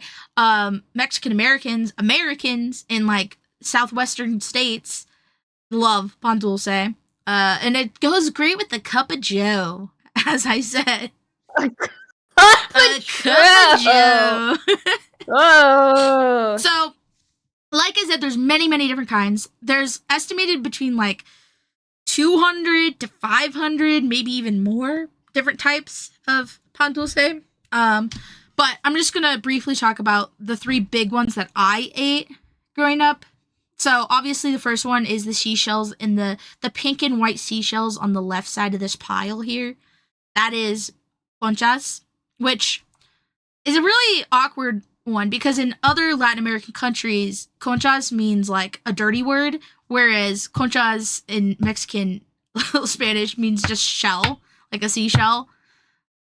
So that's why it's called that. But if you go to another like Spanish speaking country in Latin America and they're like weirded out by conchas, like as a concept, that's why. That's why. So conchas are one of the most famous pan dulces ever.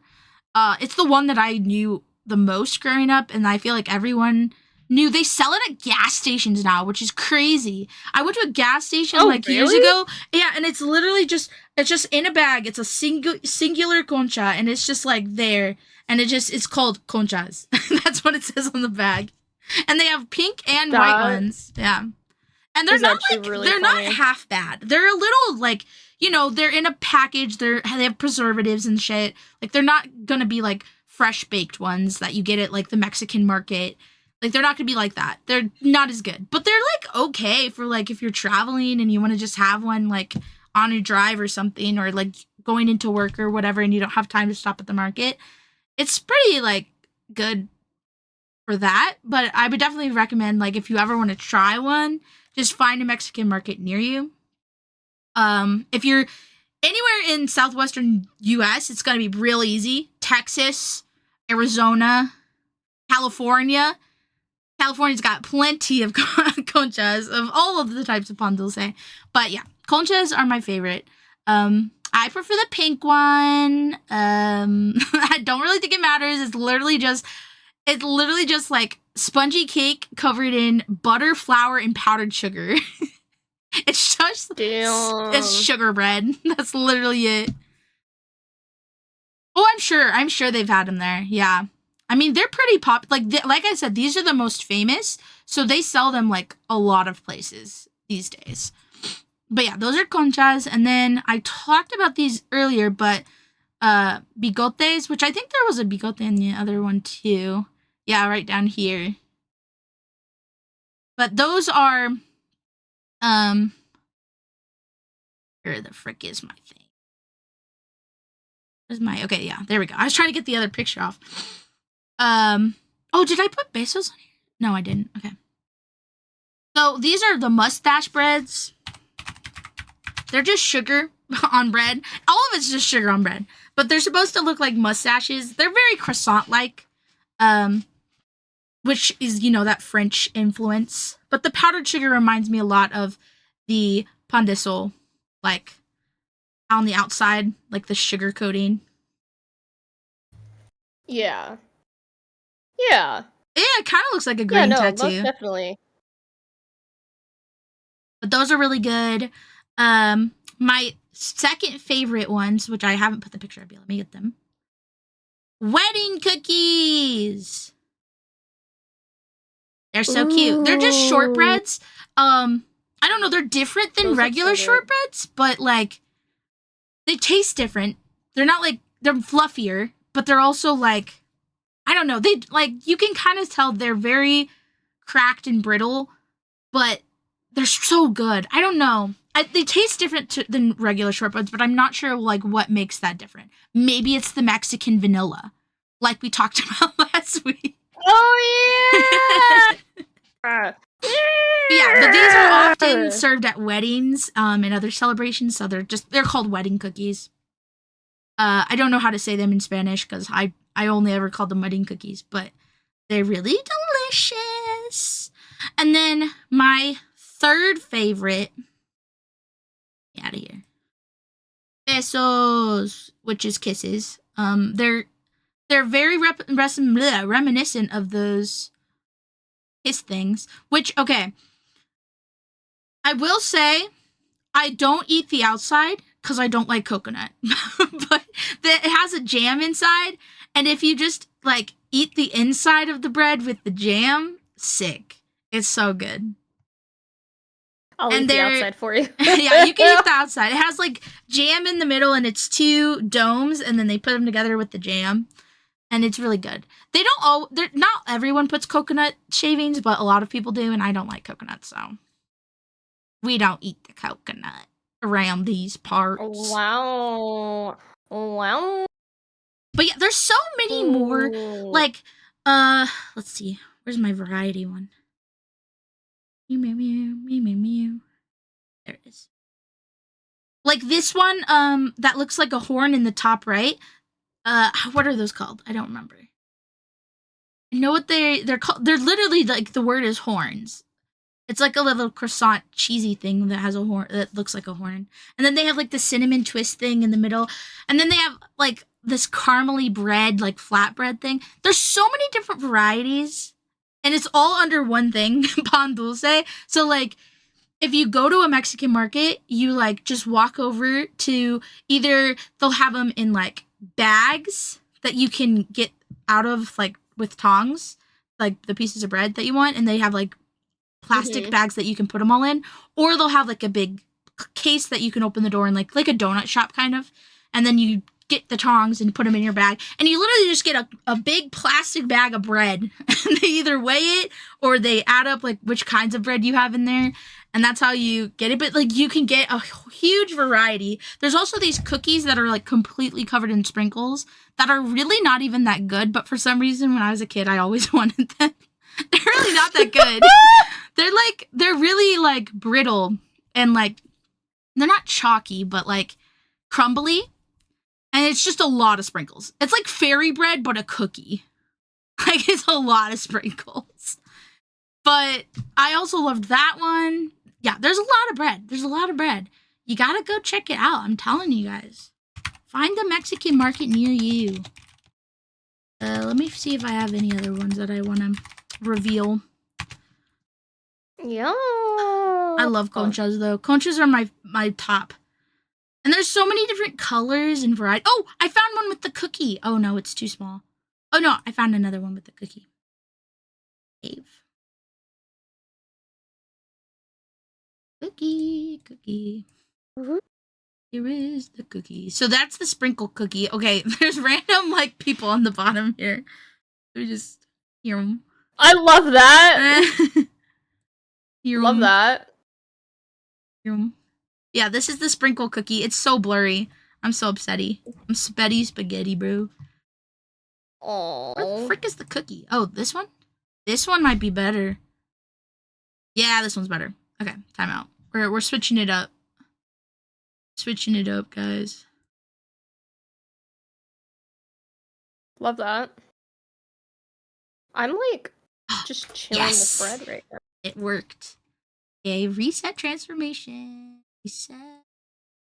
Oh my gosh, it's huge with the rook. Oh, I see the cookie. Yeah. Why is it so big? It's so big, guys. Okay. It also has great shots of the conchas.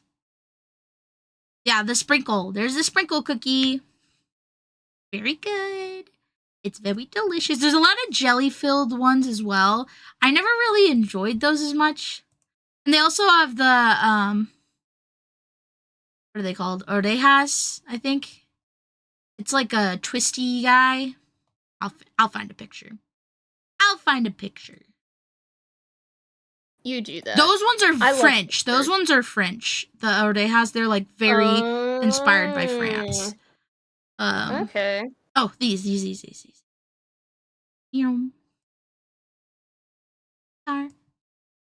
Twisty snakes. Little twisty guys.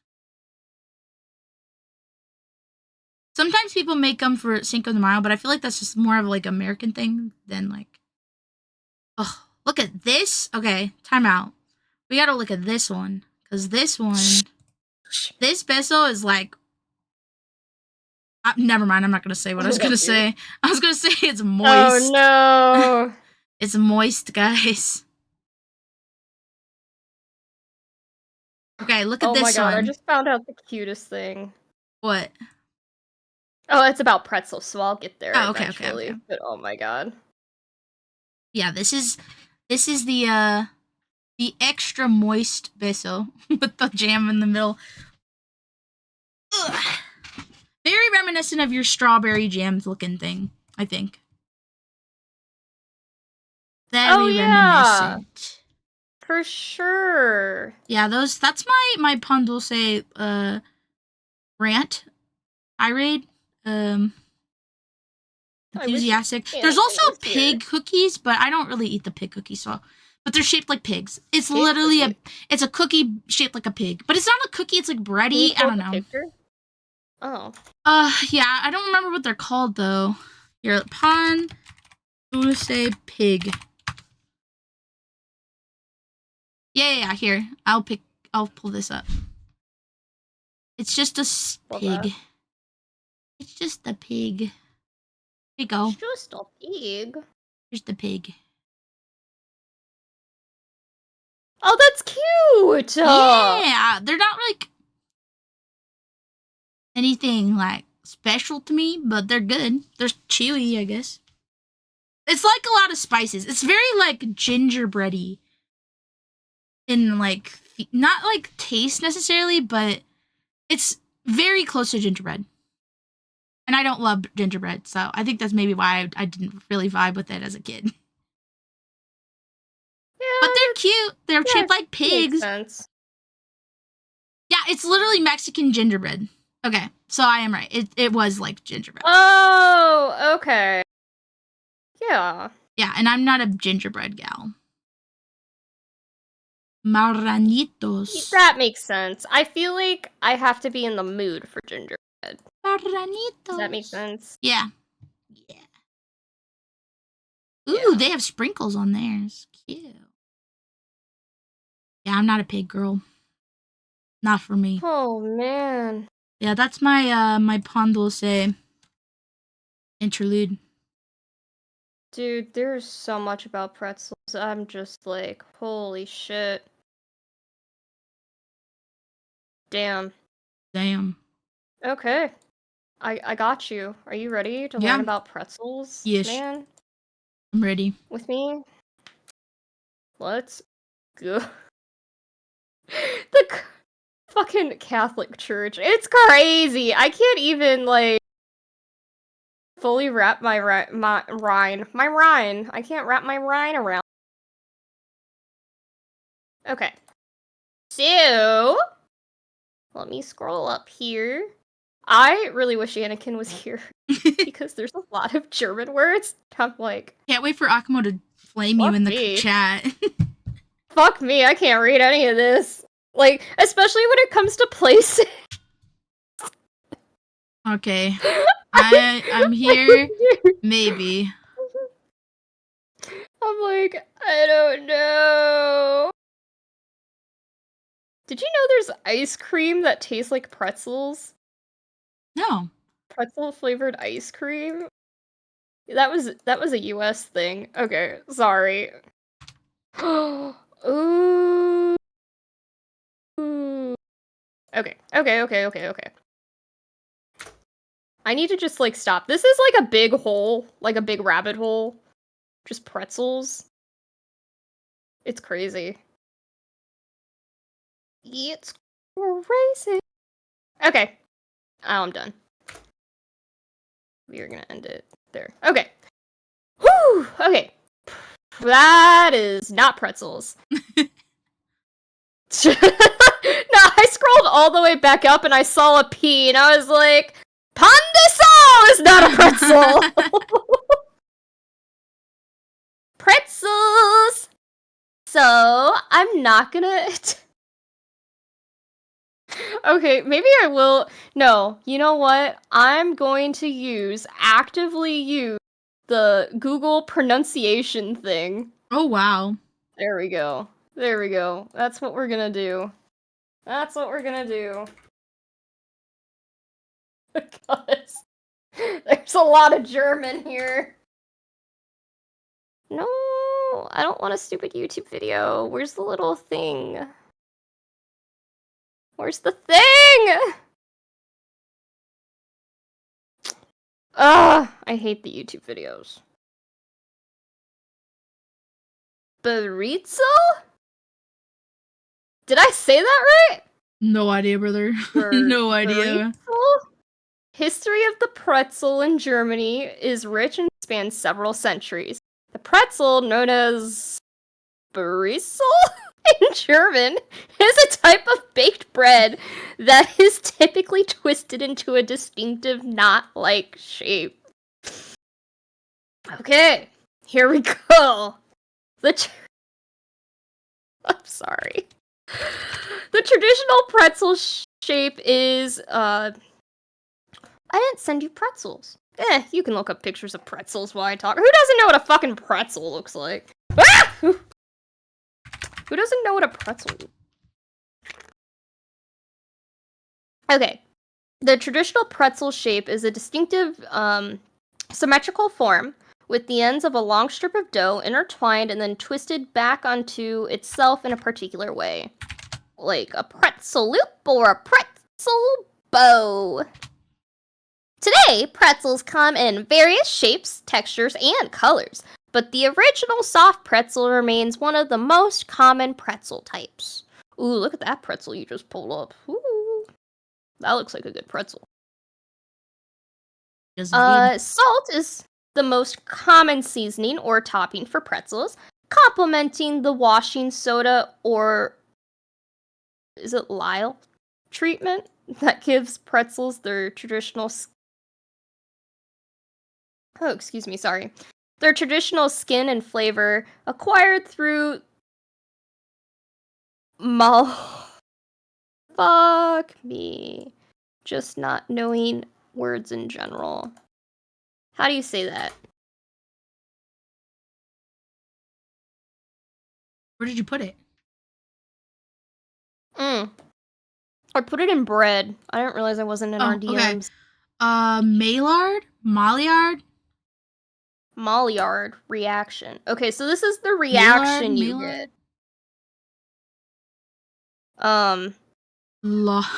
Laugenbrezel? Oh god, I'm not even gonna attempt to say that. Okay. Other toppings are mustard, cheese, sugar, chocolate, cinnamon, sweet glazing, seeds, nuts, etc. They're typically baked for consumption on the same day. They're sold in, like, every bakery and special booths or stands and, like, downtown streets. Often they are sliced horizontally, buttered, and sold as... Fuck me. I literally just said the stupid word. Okay, it's not stupid. I literally just said the word. I'm stupid. Like, just a few minutes ago, and I don't even remember how I said it. Okay. Often they are sliced horizontally, buttered, and sold as butter britzel, or come with slices of cold meats or cheese. Butter-filled pretzels are also commonly sold under this name. Close enough. Thank you. Sesame, poppy, sunflower, pumpkin, or other seed varieties, melted cheese, bacon bits, and other popular toppings. Some bakeries offer pretzels made of different flours, such as whole wheat, rye, or spelt. I don't know what that is. The flour. Varieties of pretzels include soft pretzels, which should be I can't English. I'm over here like, oh, these German words are hard, and I'm fucking up English. Varieties of pretzels include soft pretzels, which should be eaten shortly after preparation, and hard-baked pretzels, which have a long shelf life. Okay. We're gonna get into some of this weird origin stuff now. A little bit of it is weird. It's just like, what's weird to me is the whole religion thing. The Catholics. Yeah. I know I'm Catholic, but like, we weren't over here in like Bible classes talking about how fucking like the pretzel represents the Holy Trinity. That's not what we were talking about. Now let's get into it.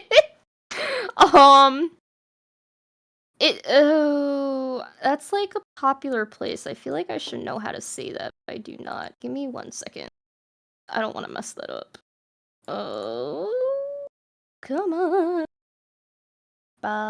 Ooh. Bavaria! There we go. Okay. Its origin is often attributed. There's some, stuff there. To Germany, specifically to the region of Bavaria. Funny enough, in Bavaria, pretzels are particularly sacred. They accompany... Oh, fuck me, I don't know what that is. There's words here that I, like, know I know, but, like, when I see it, I don't know it. Does that make sense? Yeah. Steins. Okay, yeah. Yeah. I should have known that. Steinsgate. Okay, sorry. In Bavaria, pretzels are particularly sacred. They accompany beer steins at Oktoberfest. They can be served as breakfast when sliced and buttered, and hang from bakery displays year-round. Their Lila dip surface gives them their characteristic deep color and slightly alkaline flavor. An essential element of an authentic pretzel. Dun dun dun. Dun, dun, dun. I'm sorry, my ears popped.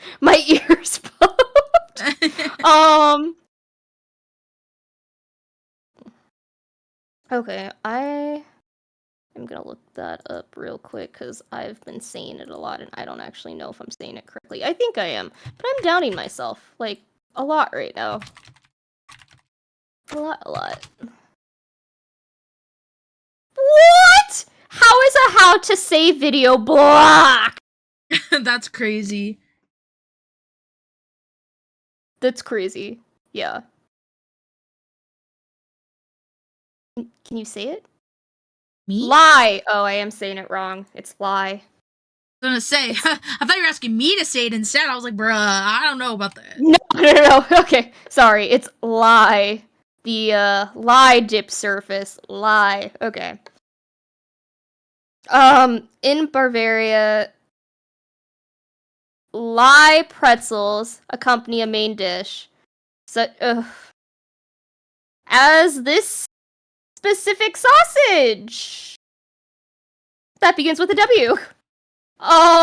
Yet in some parts of Bavaria, especially in like lower Bavaria, unglazed white pretzels sprinkled with salt and caraway seeds are still popular. Basically, with the same ingredients, lye pretzels come in numerous local varieties. Sizes are usually similar. The main differences are the thickness of the dough, the content of fat, and the degree of baking. I really feel like there is an art to making pretzels here. Like you were saying before, just bread in general. Like, Yeah. oh my god, with pretzels, I can't even imagine. Oh my goodness. Now I want to know how to say that sausage. It's gonna bug me. There's a W. W. Ugh.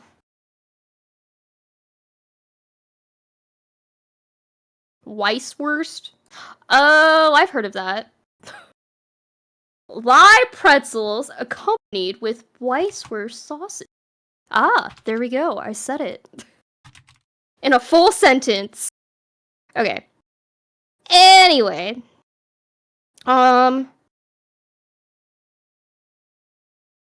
Is it disgusting? I've definitely never had that before. I don't know if I want to either. What does it taste like? I'm reluctant of anything that says worst. Yeah. Worcestershire. Oh, I love Worcestershire. I love that stuff. No, not for I love me. that stuff. Okay. Typical Swabian pretzels, for example, have very thin arms and a fat belly. Kind of reminds me of Santa. With a split and a higher fat content. The thicker part makes it easier to slice them for the use of sandwiches. Ooh, sounds good. In Bavarian pretzels, the arms are left thicker so they do not bake to a crisp and contain very little fat. And then there's oversized pretzels, which are often sold at fairs or beer festivals. Dude, I am not kidding. It is like bucket list goal to go to Germany during Oktoberfest. Yeah. Are you kidding me? Oh my god. That would be so cool. It's usually consumed in the southern part. Oh, that's a long word. Which I don't think I need to translate. Yeah, no, that's a very long word. Okay. Let's see. Oh, a bunch of German just popped up. Okay, never mind. Oh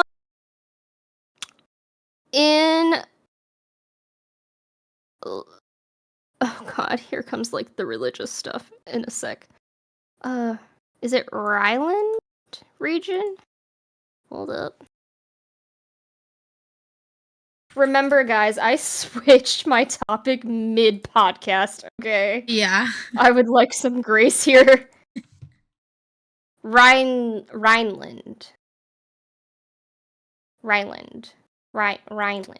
Oh, okay. Region. Sweet pretzels are made with pudding-filled loops! Pudding pretzels! Dude, that sounds so fucking good. I want that, like, now. I don't know. I'm not a bread pudding kind of girly, and that is giving bread pudding. I don't like things, guys. I don't like things. I feel like we've learned this. Everything you say, I don't really like coconut. I don't really like... As what Anakin's 2-year-old niece would say, I don't like that. The way she says because it is so fucking funny. And to everything, because she's such a cautious child. She just goes, I don't like that. With the most, like, disgusted face. Real. So real. It can just be like an activity too. Like they try to put her on a golf cart. I don't like that. I can't. Everything. I can't. It's like my go-to phrase. I love it. It's such a mood. Oh, there's no water coming out of this. Okay. Damn, now it's stuck in my head. I don't like that. Is it Luxembourg? No. Yeah. Nope. There's no N there. Oh. Yeah, Luxembourg. Luxembourg. On the fourth Sunday in Lent, here we go with the religious stuff, there is a festival called Pretzel Sunday.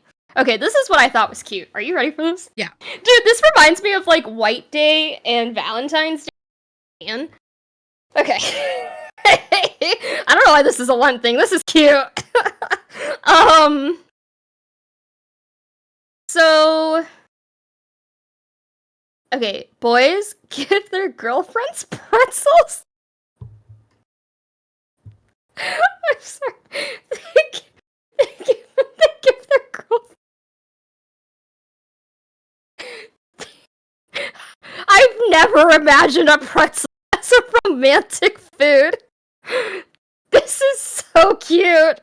I can't, because it's kind of shaped like a heart, right? Maybe? I don't know. Boys give their girlfriends pretzels or cakes in pretzel form. Dude, I need to look this up. Wait, let me see this. Cake in pretzel form.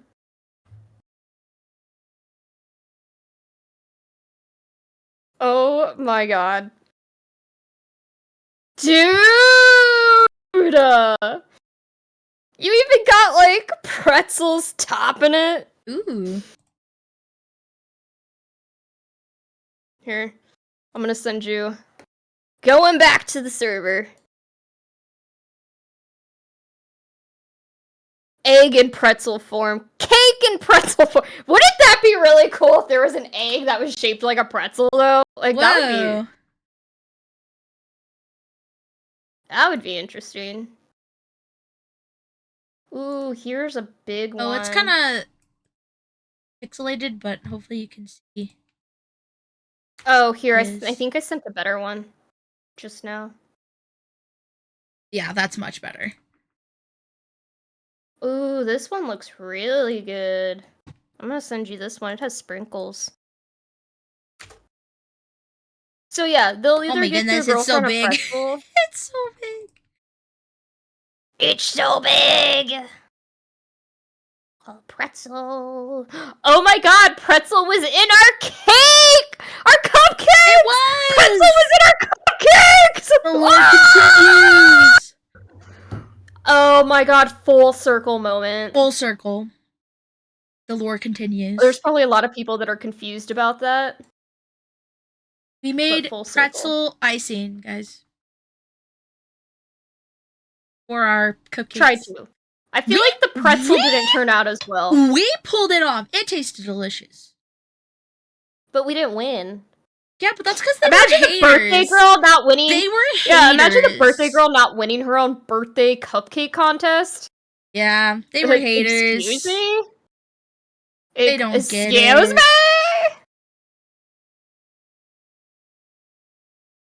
Damn. Okay. Anyway. So yeah. In return. Oh, okay, wait. The size of the pretzel or the cake symbolizes how much he likes her. Size matters. Damn, I don't know what else to tell ya. That's crazy. Size matters. Damn. That's crazy. I hate that I said that because, like, out of context. I feel so bad saying that. Okay, in return, if a girl wants to increase, like, his attention, she'll give him a decorated egg on Easter. Ah! Akamo, the egg plays into Yeah, the egg returns. Woo! The pretzel custom is reversed on Pretzel Sunday during leap years. That's interesting. Interesting. Okay. Yeah, so leap years, I guess it's the girl gifting then? Okay. Okay. That's how I took it. Yeah. I mean, that's how I read it. That's how I read no. it. That's how I took it. Or is it like every 4 years it changes? Oh, could be. I don't know. I feel like that'd be really hard to keep up with. It'd be more complicated. Like, which one is it this time? I don't know. Yeah. But still, that's like a really fun thing. Like, I'm gonna have to tell Anakin that I want. You need to make me a huge ass pretzel. He's not even Catholic. No, I should say for Easter. For Easter, give me a pretzel to prove your love. Yeah. You should. You should do it. Okay, here's another thing that I desperately need to listen to real quick. That was too fast. Shrapship Alb? Let me see what this is. What? Swabian Alb? Oh, well, I guess I was looking at the... I typed in how to pronounce, and that, like, the German pronunciation video popped up.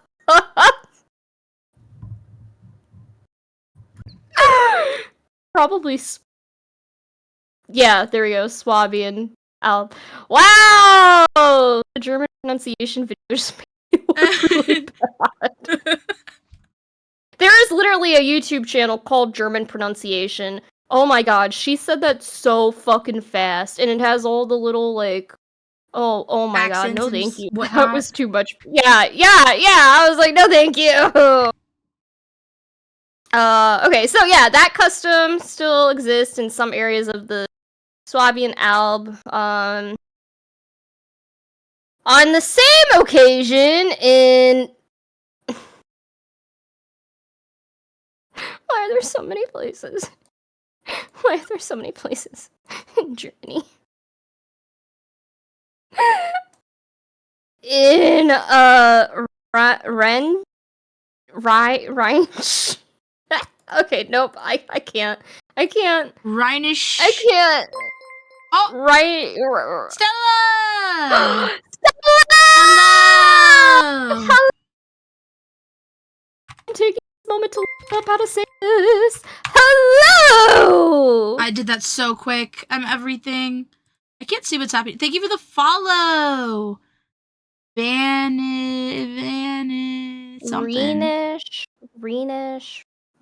or Reenish. I need to get the activity feed on here. Time out. Vanitas nobody. Reenish. Or Vanitas. If you're speaking in Spanish. Careful, Stella is hungry and might eat you. I'm hungry. Hi, Samurai. Hi, Crumples. Hi, Cassius. Hi, Stella. Hi, Arctic. Hello, everyone! Huss? V or Van? Okay. Is it Vanitas? Or how do you... I mean, okay. I'll just call you V, but... Did I say it right the second time? Second way you said it closer to right? Okay. That's what I thought. Vanitas. Vanitas. Oh my god. I can't pronounce anything. Palatinate. Okay. Palatine. Okay. What is that word that I got this. Hi, Red. No. It was the one before that. Okay, I think I got this. Okay, I think we're gonna roll with it. On the same occasion, fourth Sunday in Lent, in Rhenish... fuck, I already forgot how to say the second part. God damn it! I don't want to be a pizza, Stella. You're gonna eat me. I don't want to be a pizza. I'm okay.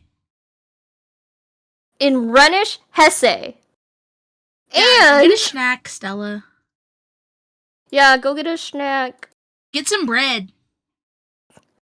In Palatinate. Okay. Okay. I think I got those. Okay, Uh-huh. so in those two areas. Yep. Okay. People have parades carrying big pretzels mounted on colorful decorated poles. Okay. Now we can explain what we're talking about today. I had to get through that. Oh Jeez my Louise. god. Oh, these German places are killing me. I don't know how to say anything. Ugh. Lila's talking about Stella, pretzels. I love you. I'm talking about pretzels, guys. I'm struggling to talk about pretzels, guys. I'm struggling with German places. It's hard. Yeah, I can't help you I can't here. even English. I can't help you here. I can help you with the Philippines. That's it. I can't help you here. Should come to Germany for a few weeks. I don't know. She could never. She would need a translator or like an interpreter or Google. Google Anakin Translate. knows basics. Anakin knows basics, but not you much think he would be outside able of to that. travel like solo? I don't know. I mean, if he were to travel, he'd travel with me. He doesn't Well, like no, I flying. meant like solo as so. in like he was the only one that knew how to speak any German. Oh, he could probably like Get by. make it around. Like, you know, like Yeah. make it around. But Yeah. like actual like say like small conversations, I don't I don't know. Interpreter. Oh, Red's here. I didn't even realize. I'm Yeah, sorry. Red came Sorry, in. I wasn't looking at chat. I wasn't looking at chat. I was trying to struggle through. Hello. Struggling through. Me and Lila are gonna sing the bread German song one day, pronunciation. guys. I can feel it. Oh my god, that bread song is everything. Sero showed it to me earlier today, and I kept thinking about it at work. I just could not stop thinking about it. Hello! Oh god. I'm actually crying in the glory. Wait, why? No, Because you didn't see him. You ignored. Wait! No! I'm sorry! All I wanted is You don't understand! I had to get through that one sentence! That one sentence where I had to look up like 3 different words. Yeah, and listen to them several times. Yeah. Hi, Rook. Welcome in. This is our podcast. This is Lila, my co-host, my best friend. She's a purple bear demon. Should I do my thing? My intro. No, please don't. Please don't. Let's Should get I back do to my bread, intro? bro. Let's get back to pretzels. I gotta look up another German word. Biberach.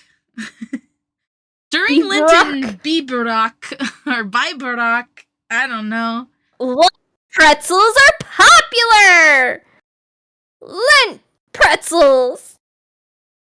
These are briefly boiled in water before baking and then sprinkled with salt. Delicious. Why? I don't know. Are you a cinnamon pretzel girl or a nacho cheese pretzel girl? Oh. Okay, so Lore used to work at an ice rink, right? Mm-hmm. We'd have salted pretzels with nacho cheese. Yep. But then there was also cinnamon pretzels. Yeah. And one day, because we also had bagels. Ew, did you get the cinnamon one in the cheese? No, in the cream cheese. Cinnamon pretzel with cream cheese. It's really good. Ew! It's good! Bitch, it's good! Disgusting! 3,200 types of bread are registered in the official German bread registry. Bruh. Germans love the bread, I guess. Germans and their bread, man. Damn. There's a... Oh, God. Okay, try to say this place. Schlossberg? Yeah, is renowned for a 200-year-old specialty, the burger pretzel. Its texture and flavor resemble rusk of... Zweiback? Yeah. There's a local story that says that the recipe came from a grateful... Napoleonic soldier. Yeah, soldier in 1795. Have a good rest of your night, Akumo. Have a good night!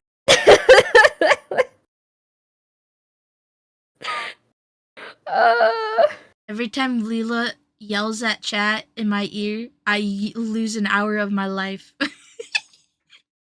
Wow. Oh, wow.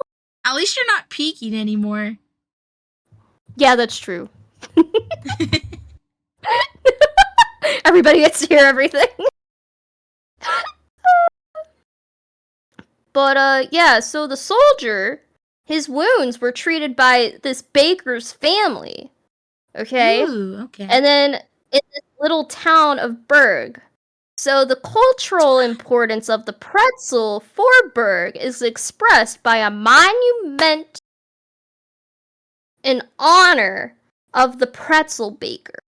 And there is an 18-kilometer hiking trail nearby called the Pretzel Hiking Trail. You are welcome. Juan! Hi. Hi, Juan. I'm not gonna yell at you. I love those emotes. I love them. Every time you put them in there. Oh, Red will yell for me. Red's gonna yell for me.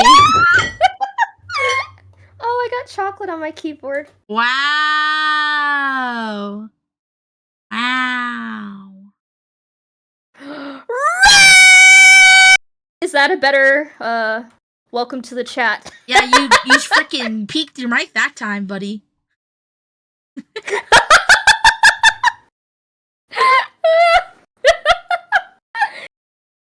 Yeah, no.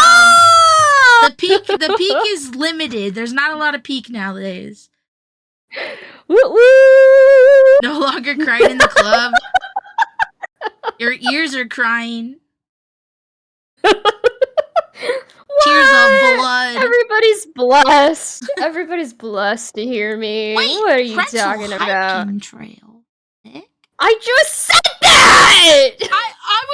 I was watching chat because Juan just came in and I knew you were gonna scream, bro. Okay, I said that before. No, Juan was already in chat. Oh my gosh. Yes, the pretzel hiking trail. It's an 18-kilometer trail. I don't know how many miles that is.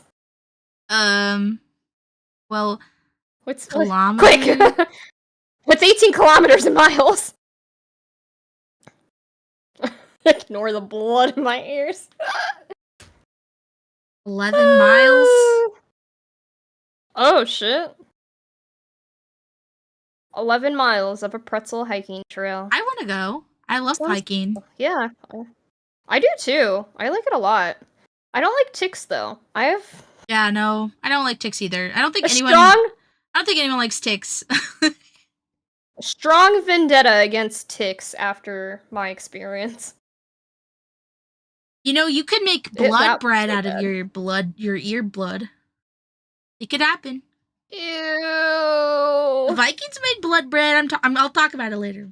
But blood, surprisingly a good bread ingredient.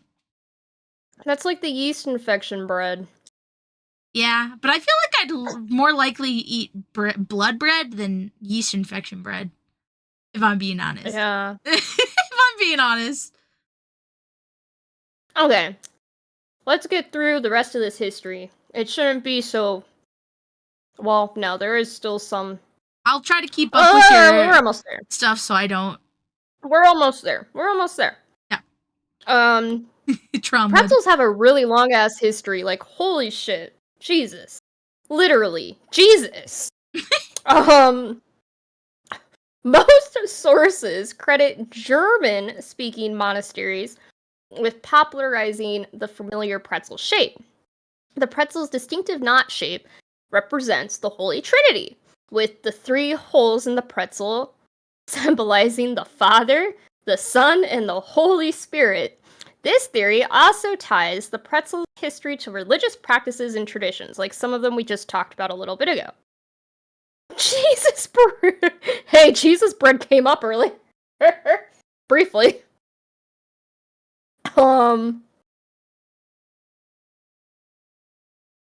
Another theory suggests that the pretzel may have originated in southern Germany. Sero. I don't know this word just in general. Pretiola? Pretiola? Pretiola? Pretiola. I don't know. What is that? As a form of pretiola, a type of Roman unleavened... Oh, it's just a type of bread. Oh, okay, yeah. There we go. Oh, it's like pretzel, but pretiola. Yeah. It's Roman, so it's like kind of Italian. Pretiola. Pretiola! Gotta have my daily body of Christ and coffee. Amen. We talked about coffee and bread. Spanish colonizers really brought that in. And pan dulce. All the pan. A type of Roman... Oh yeah, the pretiola, which is a type of Roman bread that was twisted and salted. Over time, the pretiola evolved into the pretzel we know today, gaining popularity in various regions in Germany. Aww.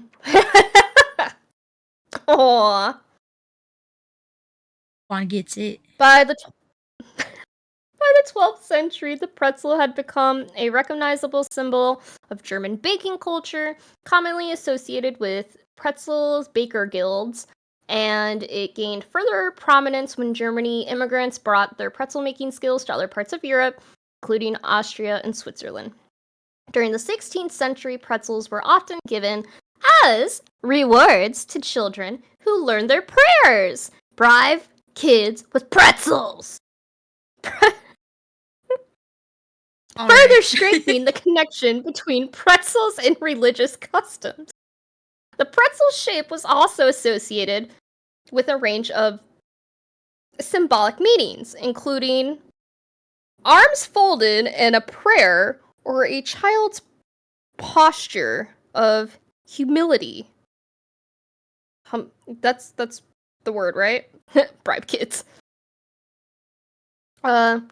Over time, pretzels became an integral part of German cuisine, enjoyed both as a savory snack and a baked delicacy. They were often served at various occasions, including weddings, and became a staple in many households. Pretzel recipes and variations spread across Germany, with different regions developing their own unique twist. The historical context of pretzels... Okay. So, I had no fucking clue that pretzels were associated with Turkish invasion of Vienna.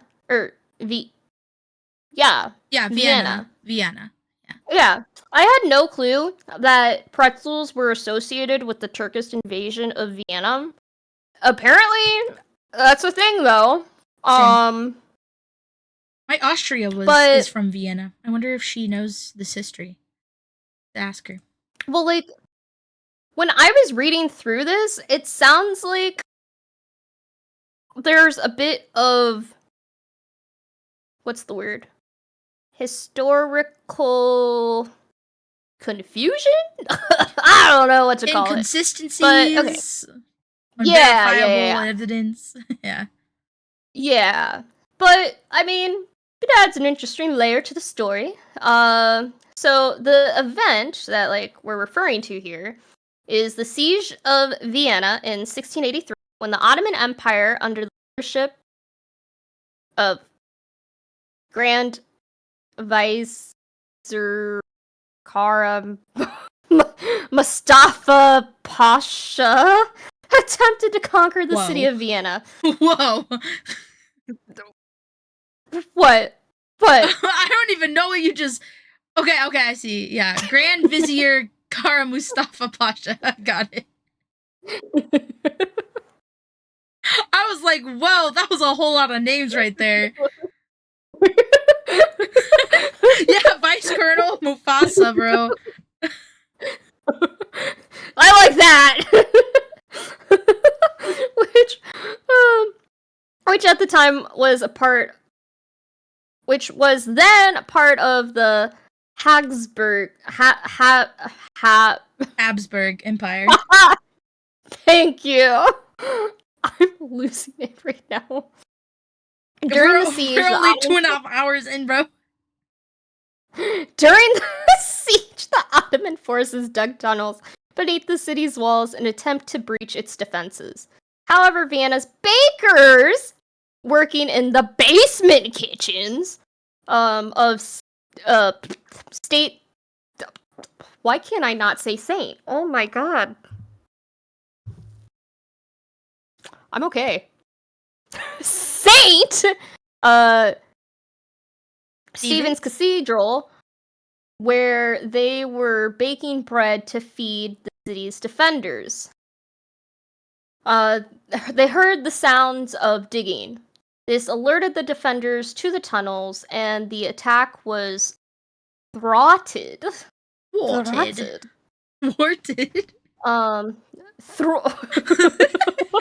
Sounds like fart.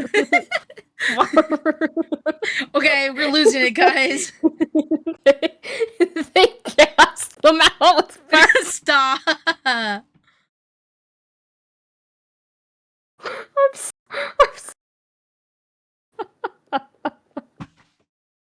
We're on the internet watching a baguette hot dog give a presentation on bread. Are any of us okay? That's so true. I'm sorry. I'm crying. Holy shit, I'm crying. In gratitude for their role in saving the Viennese, the people of Vienna. Yeah, the Viennese bakers created a special bread in the shape of the Ottoman crescent moon to commemorate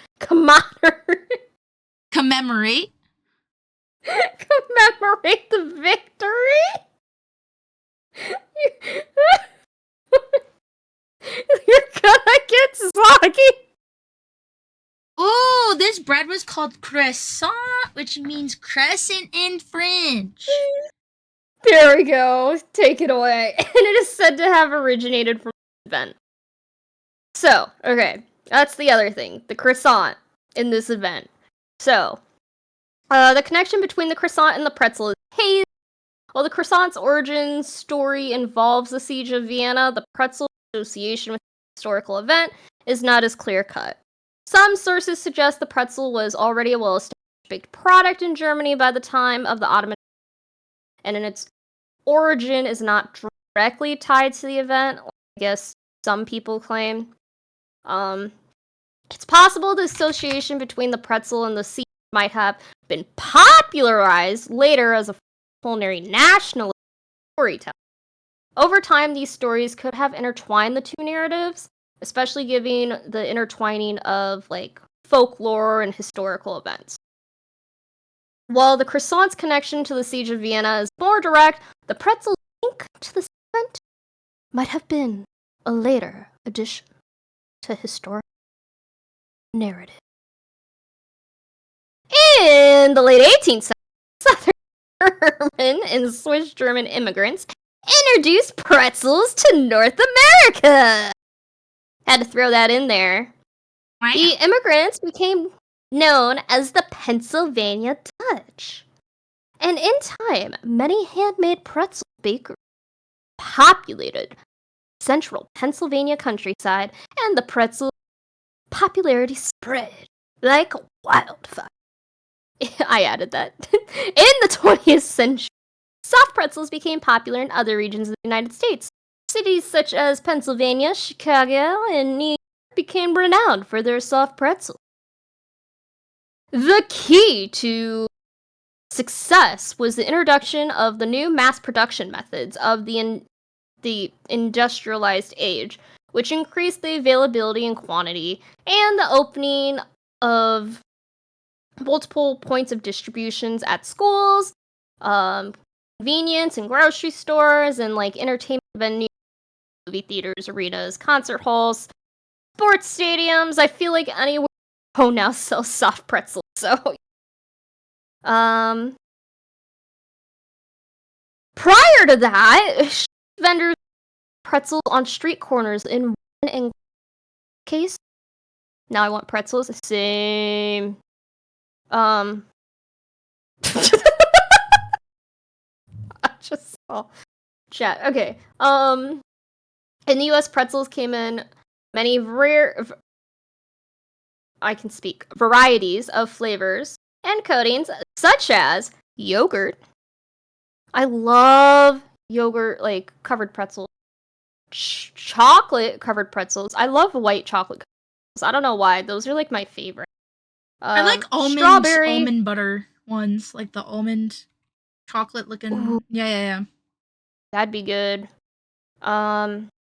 Strawberry, mustard, cinnamon, sugar, cheese, and others. And chocolate-covered hard pretzels were popular around Christmas time and given as gifts. New lore there. A variety of shapes and sizes became a constant of imagination in the marketing of. During the 1900s, people in Philadelphia would use the small, slender pretzel sticks as a common. Hold on, I need water, I'm sorry.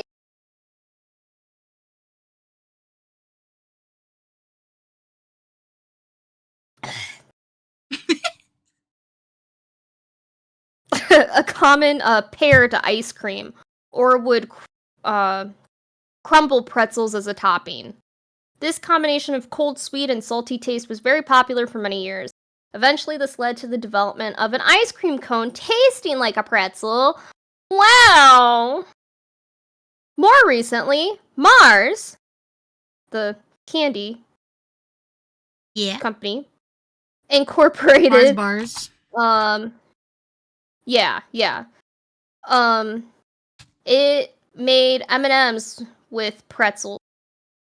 So it was like small pretzels covered in like the M&M milk chocolate. So, yeah. Have you had those? I can't remember if I've had those. M&M pretzels. I think I have. Pretzel M&Ms. I think I have. Remember. I feel like they're in a blue package. I'm pretty sure. Yeah, they are in a blue package. Yeah, I think that would be good. I have them. Okay. I think I liked them, especially better than like some of the other M&Ms they have going on. I like pretzels. So. Yeah. I love a good chocolate pretzel. So. Soft pretzels are frequently sold in shopping malls with notable chains, including Auntie Anne's and Wetzel's Pretzels and Pretzel Time. Southeastern Pennsylvania, with its large population of German background, including the Pennsylvania Dutch, is considered the birthplace of the American pretzel industry, and many pretzel bakers are still located in the area. Pennsylvania produces 80% of of America's pretzel. Really? Isn't that crazy? Yeah, 80%. That makes sense. That makes sense. Pennsylvania Dutch makes a lot of sense. Yeah. Pretzel Empire, Pennsylvania. Yeah. That's crazy. Whew! That was just a summary of the pretzel history. Yeah. Lila's last minute pretzel. Pretzelathon. Yeah. Pretzelathon. Now I want a pretzel. Now I want something salty. I'm over here eating Nutella peanut butter bread, and now I really want salty. I have no idea what to do. I was gonna say Pennsylvania. Yeah. Instead of Transylvania, Pennsylvania. Pennsylvania. Where the pretzels come out to play. Makes you I thought Transylvania. Castlevania works too though. Mm-hmm. Now we're gonna talk about blood bread. Blood bread. Ooh. Sick. Mm-hmm. Oh my gosh. Okay. This is Swedish. I don't speak Swedish, so if I say it really weirdly, I'm sorry. But it's something like palpbrud or something like that. Brood. It's like it has the accent on the O, so it's like bread or something like that. Palpbrud. I'll call it palpbrud. I'll be an American. Palpbrud. I'm not gonna get all fancy. Y'all will understand. But regardless, it's called blood bread. So I probably will just call it blood bread for the most part. But it's here on the screen. It doesn't look very bloody to me. It's not. It doesn't look the worst. It kind of looks like pumpernickel, if I'm being honest. Do vampires eat it? Vikings do. Are Vikings vampires? Oh my god, Vikings are vampires. Confirmed. The conspiracy has been revealed. Oh my goodness. Can you imagine a show, though, or like a book based off of a Viking vampire? Honestly, I'm here for it. I'm here for it. To chill and eat his blood bread. I mean, to be fair, okay, so some of y'all might know this, but I binge watched True Blood like a month ago, and there is a vampire in there that was from the Viking times who like got turned while he was a Viking. So he was a Viking vampire. I'm just saying, it's a thing that happened. Oh my god. It's real! It's real. But yes, blood bread. So this blood bread is a dense, iron-rich flatbread made with animal blood and rye flour. Which, it's not really that crazy for a lot of, like, Nordic areas and, like, Scandinavian areas, because obviously we did do an episode on the coldest place on Earth, and they use blood in a lot of things. So, it's not that crazy of a recipe. I do think it's really interesting, though, because it has a lot of, like, it has a lot of modern tradition to it, but it also stems way, way back to, like, Vikings. So, the history of palpbrud is pretty intricate. It starts in terms of like written history from a cookbook from 1755, translated as A Guide to Housekeeping for Young Women. And in this cookbook, it's described as good and spicy food for the servants. So this was supposed to guide housekeepers on what to feed their servants in the household. And because it's such a rich and nutrient-filled bread, it was one of like the best things that they had for servants to eat on like the daily. It was also... Hey, Sarah? Yeah, what? I gotta pee. Yeah, go for it. Go for it. I'll talk about blood. It's fine. Oh, God! Oh, God! It's fine. It's fine. I'll talk about bread. Bread and blood. So, it was also recommended because of how it's made, which I'll get into a little bit later, but it allows you to, like, keep the bread for a lot longer time, in terms of the winter months. So, yeah, we'll get into it. Give me my bread medium rare. All right, man. I won't cook it as much. You'll get a little sauced with it. I don't know. The way it's described as being like how it tastes. Let me just go to that real quick. Let me see. Yeah. So, where is it? It adds an unexpected layer of complexity to this ancient bread. It's faintly metallic tang that is more intriguing than overwhelming. It has a slightly earthy, robust flavor. Some might say sour taste. And the protein-rich food is, for the most part, not really like discernible in the taste in terms of the blood. But it does have like a flavor akin to like umami, and other protein-rich foods. But it's not overly iron-like. I feel like I want to try it. I would try this over the yeast infection bread, which y'all haven't even heard about yet, so just wait. It's nasty. It's nasty. I can't even. But it's also flatbread, and I don't know if I like flatbreads much. I don't know. But anyways, okay. So, like I said, it's written history starts in this cookbook, but there is a much longer history with it from older oral traditions that stretch back centuries to the Viking Age. So the Vikings didn't write down their recipes, but their food culture and their history has been pieced together through archaeological evidence, oral lore, written accounts from later centuries, and recent archaeological digs at Viking burial sites have found blood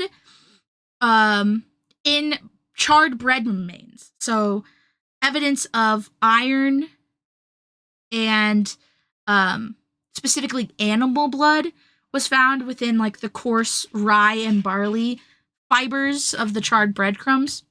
And because of this, they have a very concrete theory that this was the blood bread before written history was a thing that they were doing in Scandinavia. So it would have been used for possibly ritual food, along with just regular food for nourishment. It also may have been nourishment for the dead or to symbolically honor strength and a life. Because blood in Viking lore, mythology, it's highly connected to Norse mythology. So like Aesir gods like Odin were honored through sacrificing animals and like using their blood as a sacred offering, and it also represents life force. So they really think that this blood bread, was used in such rituals to like represent the cycle of life and death and honor the gods, and also receive strength in return for that honoring. So it was a little bit of spirituality in the bread in the Viking Age, whereas in modern days it's more of just like a bread that has a lot of nourishment and can last through the harsh winter. So it's kind of a bit of both, of the practicality but also the ritualisticness of it. What else did I say here? Oh, yeah. So, like I said, winters are unforgiving. So in the autumn, they would have like the huge slaughter season. And that was like really important for them to have meat throughout the winter. But they also didn't want to waste absolutely anything. So even the blood would get used in certain dishes to also as a binding property. So that's what it is for bread. So it would be used for stews, bread, sausages, those types of things. And that would allow them to store those items that they were making it into for all of the winter months. Specifically, this bread, they would make like thick loaves or thin flatbreads and then dry them out to make them last even longer. So it was like a really big part of just survival. It wasn't just about like putting it in there to taste good or like because they really liked it. It was very much rooted in survival and adaptability and resilience. And that also kind of ties into the symbolism for the Norse mythology side of things as well. Welcome back. I see you. But nowadays, they eat it much more commonly. And it's actually a food, I found this, it's a food they serve to children at school. Like, they often add this bread to, like, their menu. Because it's so nutritious and whatnot. Which is everything. We love giving children blood bread. They're all vampires. It's canon. Okay, let me get move my stuff. Because of the fact that this bread is, like, very much rooted in the Viking Age and also, like, the early 1700s, there's not a whole lot of deeper history, but there's a lot of, like, modern uses for it. So they usually serve it with fried pork, white sauce, onion sauce, which the white sauce, again, we're bringing back in France, is influenced by French cuisine. France is everywhere. France is everywhere, brother. Up on higher. Yeah, France is everywhere. And then they also cut pieces of it and put it in soup with fried pork and potatoes, which is called blood bread soup. They also sell it fresh or Not frozen. Not gonna lie, that soup actually sounds kind of good. I know. Without the pork, I would do like fried chicken or something, but it sounds good.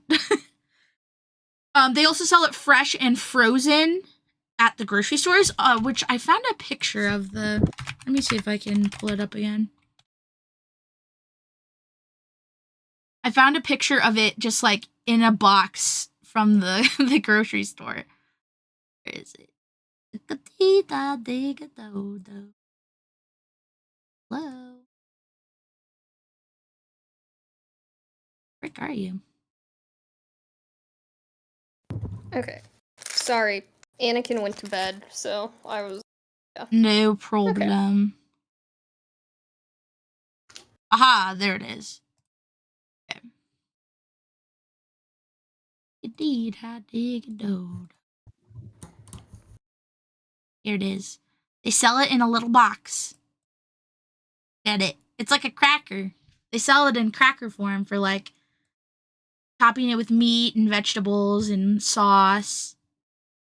Interesting. It doesn't look that bad, if I'm being honest. Like, it doesn't look awful. If you didn't tell me, I'd probably eat it.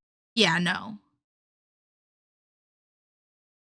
The Vikings typically used reindeer blood, but now they use cow blood, pig's blood, you know, safe blood.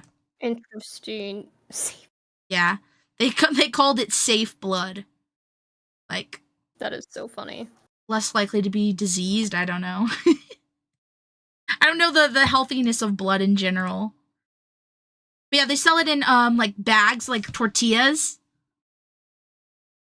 It's like just in a bag, like a tortilla bag. And the white sauce, I think, is the onion sauce. Let's see. Oh yeah, they eat bacon grease, lard, juniper berries. They do put like beer in there as well for some flavor. Any blood is safe if you're brave enough. I don't know about that. I don't know. Yeah, ligonberry jam, onion sauce, or fried pork. They also warn against using like old blood. Fresh blood should be used if possible because it needs to be like freshly butchered pig or cow blood to like really put in that flavor and also have to have like all of the nutrients and to keep it like preserved for longer. So fresh blood is better, guys. Which is interesting. Oh shit. Oh yeah, and then they also put soured milk in there sometimes to like bring out the flavors. Which I don't know if soured milk is really for me personally. You know, you gotta do what you gotta do. Yeah, no thank you. Did you hear the part where I said they serve it to children at school? I did, and I actually thought that it wasn't a bad idea because you get iron. Yeah, no, like it's a really good like thing for iron. Like if you are iron deficient, this is the bread for you. I'm telling you right now. This is the best one for you. Yeah. I wouldn't personally eat it. Sorry. I don't know. I think I would. I think I would eat it. Oh, and then obviously, because of how close like the Nordic countries are, Finland also is a part of this. They have like other versions of it. They have what's it called? Blood something. It's like backwards. Finnish pultbrud.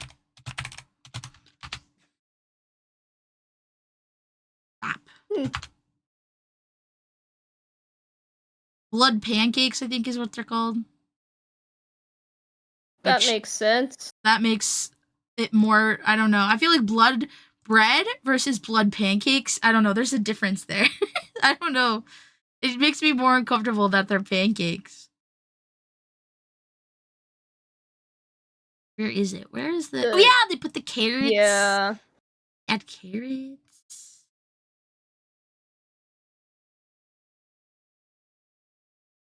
Huh. Yeah, I don't know how I feel about the blood bread. I wonder... It doesn't really... It talks about, like, honoring, like, your history and culture a lot in a lot of these, like, articles that I found about. And there's not a whole lot about pultbrud. It's, like... mostly just about the history rather than what they like use it for today. I wonder, because it often was used even like 300, 400 years ago to like sustain themselves, because it was something that could be preserved for a really long time over like harsh months, if they still use it in that way or if it is just part of like normal culture. Because if it's something that they use to sustain themselves, I would assume it's more for like poor people than it would be for upper class people. But it doesn't say there's any like distinct like difference between the classes when they eat it. It's just like something that is a part of their culture that they still continue today. It's like an old Sweden tradition recipe. Blood bread seems like a questionable choice, but blood pancakes feels like an act of violence against culinary. Yeah, I don't know. It just feels... I feel like, to me, pancakes seem more innocent in nature, because it's just, like, I associate it with, like, childhood, I guess. So when you think of blood pancakes, it gives weirder vibes to me than just bread. I don't know, man. I don't know. Yeah. But they have a lot of really interesting... like, it looks pretty good. Like, it looks just like pumpernickel to me, so it doesn't, like, creep me out at all. But, like, the white sauce that they put on it looks good. Here, let me put this one up. I don't know. I'm, like... hesitant because of the blood I don't know! Yeah. It's hard to look past it, I will say. It's hard to look past it. Yeah. I don't know. I don't know. I think I would try it once. Just to try it. I don't think I would have it like as a staple in my diet, but yeah. I could probably do that. Imagine having this with like a blood sausage in the middle, like as a sandwich. like that would be so much blood. I wonder if anyone does that. Probably, right? I don't know. I don't know, man. I don't know. I don't know. I still think the yeast infection one is more gross, to be honest. Lila's about to get into it, guys. No. Lila's about to get into it. Yeah, no, that one is gross. All right, let me get this blood off of here. Do you have anything you want me to put on the screen? Because I'm going to go to the bathroom and get water. I mean, there's the actual TikToks. I do have the links for those. I feel like... Is it in your doc? Yeah. Okay. Is it just for the bottom two or the whole, all four of them? No, just the bottom two. It's just for the one. Okay. Yeast bread infection girl part 1 and part 2. Are you gonna do all of these or just I was just gonna briefly talk about them. Okay. And I will get this queued up and ready. Before I skedaddle to go to the bathroom. I know you want to go in on that. I know you want to talk about that. I just can't. It's just gross.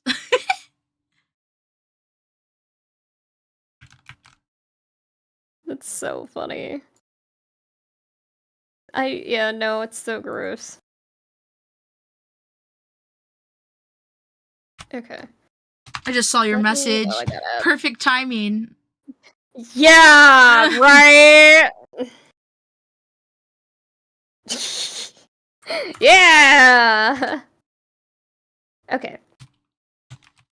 Woo! Bread TikTok! Woo!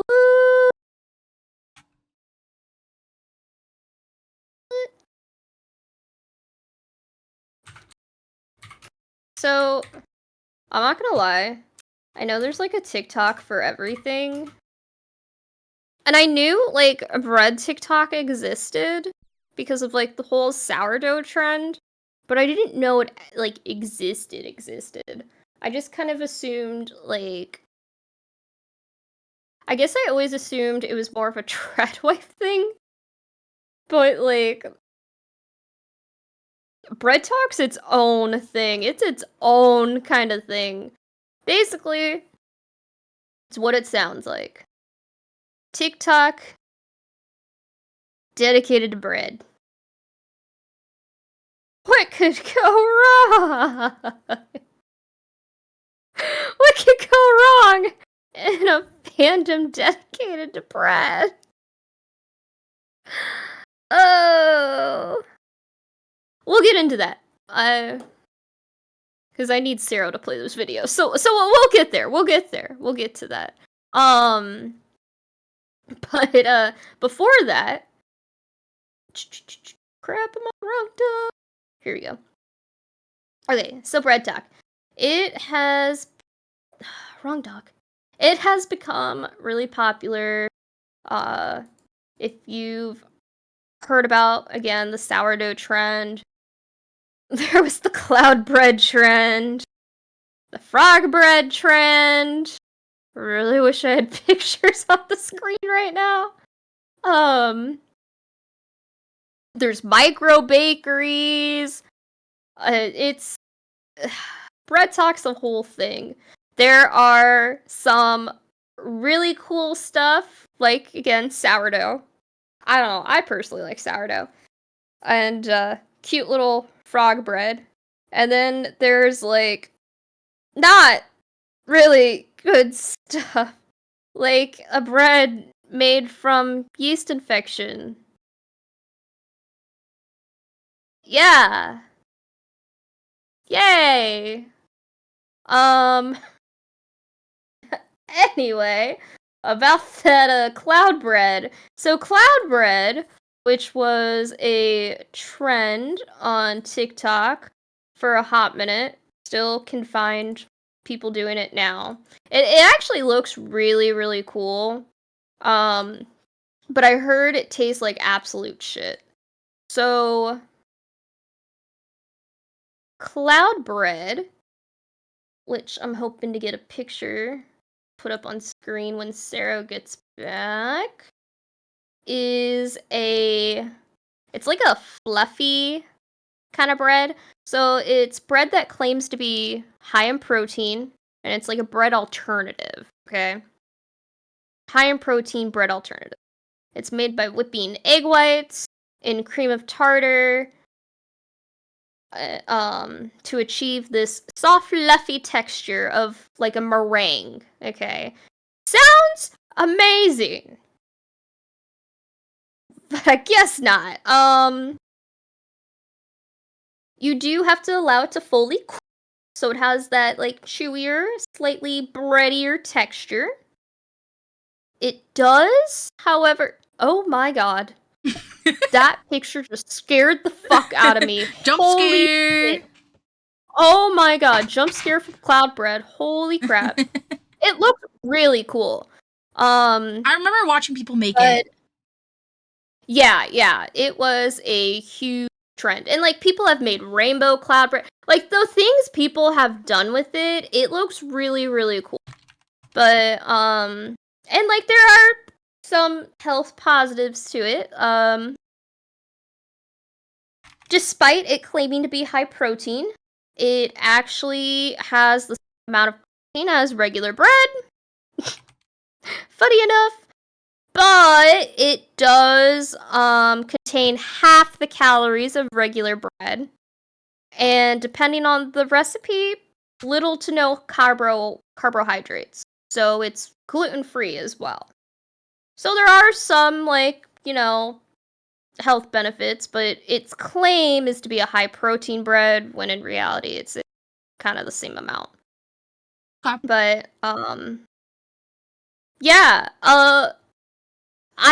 everywhere that I've really seen says it tastes like shit. It tastes horrible. So, yeah, I think it's really funny that you have such a pretty looking bread. And in theory, I think it sounds great. Like a fluffy meringue kind of bread. But there's I feel like there's no sustenance to make it actually have a good taste. You know what I mean? Yeah. But it's pretty. It looks very cotton candy, but I know it doesn't taste like cotton candy, which is a disappointment. Yeah. But another bread trend, I don't know if you want to pull a picture up of this, is the frog bread trend.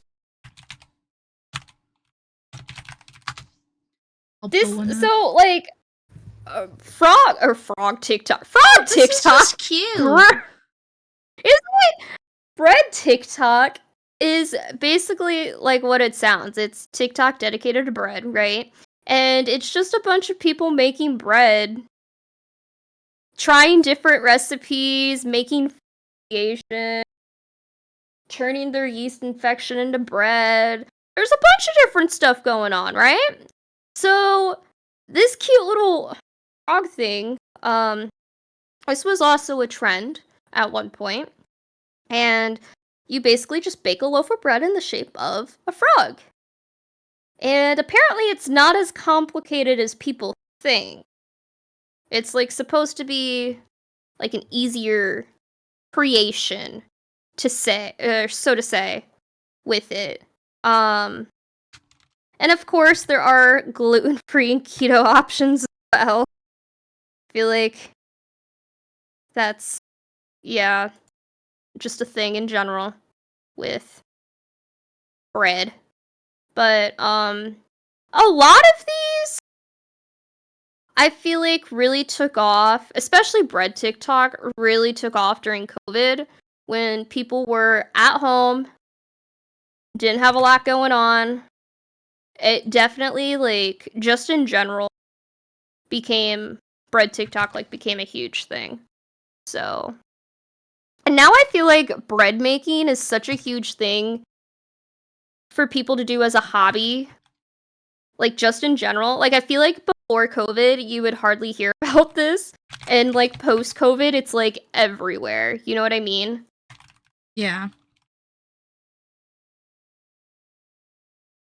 Ah! Oh, no. I think I clicked my pad. Hold on. Ah! Thank you for the follow, Toon Welcome! Thank you for the follow! Oh, the picture's in front of the... Thank you for the follow! Thank you! There are so many, like, fun creations. It's so cute. I thought the frog one looked really cute, that's why I brought it up. But there's, like, a lot of different fun, bread creations. Frog bread, it sparks joy. But, yeah, so, anyway, just bread TikTok in general really took off during COVID, and I think all of us who have lived through COVID can understand why. See. I'm on the wrong duck. Sorry. Okay. And, of course, the sourdough trend. Sourdough has paved its way It flocked the on nation. social media. Yeah, across the nation to our hearts and stomach. Do you like sourdough bread? Oh, I love sourdough, but I don't think I'd ever want to make it. I still want to bake bread. It's just too much work. Yeah. No, dude, when I got that sourdough, making kit, but then I was, watching this person that I like talk about the process intensity of, the process of making sourdough, I was like, nah, not for me. Not right now. Maybe when I'm in a healthier mindset, or, I have, well, when I have time to actually, you have to, baby sourdough, basically. Yeah. I'm not about doing that right now. Whew. But, yeah, sourdough is one of the healthier breads. It's well-liked because, I mean, I think it tastes good, and, you can... It's like a plain bread. You can use it for a lot of stuff. It does have very... it has a lot of nutritional benefits. English. The natural yeast in sourdough starter breaks down a substance naturally found in wheat that can block our bodies from absorbing its nutrients. So that is one of the reasons why sourdough has become such an obsessive trend, in a sense, I guess.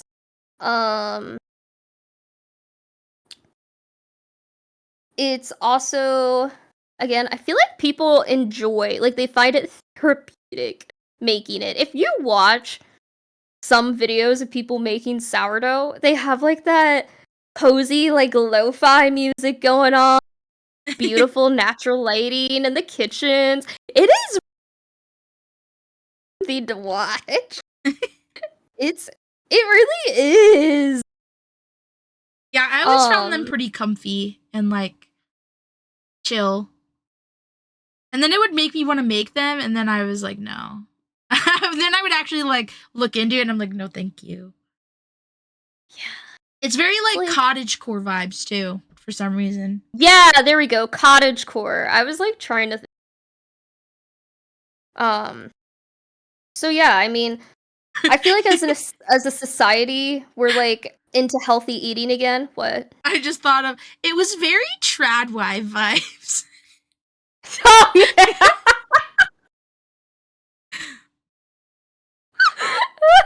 For our tradwife segment of our TikTok fandom, look at our YouTube. It shall be uploaded soon, I think.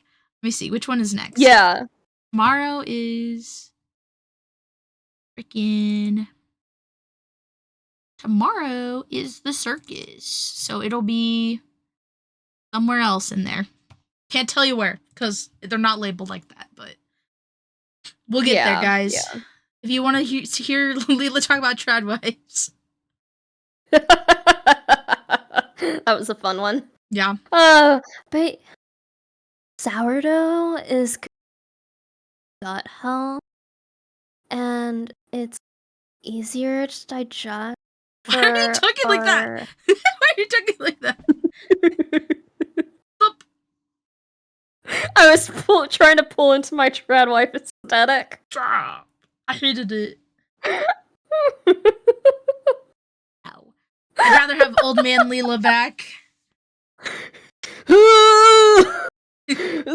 Sourdough gains modern traction during the COVID pandemic when people had extra time on their hands.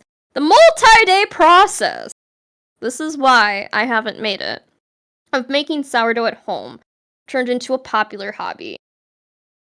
But as people returned to their normal daily routines and lives, TikTok kept sourdough in the spotlight. So yeah, with a growing awareness of food ingredients and household chemicals, the homestead lifestyle has become trendy, and sourdough is out. But yeah, it helps stabilize blood sugar levels, easier to digest, and it's got a gut health. Sorry. I love saying gut health. It's so fun. Gut. Okay. Anyway. I'm so sorry. Brother. I don't know what's wrong with me right now. Do bakeries have microplastics? That's the real question.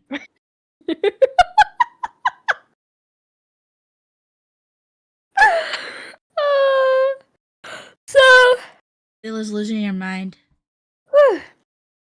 Okay. Micro bakeries. They have nanoplastics. Yeah. Honestly, probably. Probably. Micro bakeries are another thing that have become popular on like just social media in general, not TikTok, but social media in general. It ties in with the bread community, but like micro bakeries, I feel like make more than just bread. But really heavy into the bread TikTok fandom, I guess. Is that what you call it? Fandom? Yeah. TikTok fandom? Or just TikTok? Bread TikTok? It's like a Bakery TikTok? Baking TikTok? baking talk, bread talk. It's a TikTok dumb. I don't know what. It's not a fandom, I guess. It's more of a TikTok dumb. Yeah. Okay. Yeah. Okay. So. Okay. Micro bakeries. What the fuck are they? Because it is actually something I learned about earlier today, like this morning. I lost my doc, I'm sorry. Okay, here we go. A micro bakery movement has emerged as a response to the industrialized food system, surprise, surprise, which has dominated the baking industry for decades. Micro bakeries are small scale, artisanal. Did I say that right?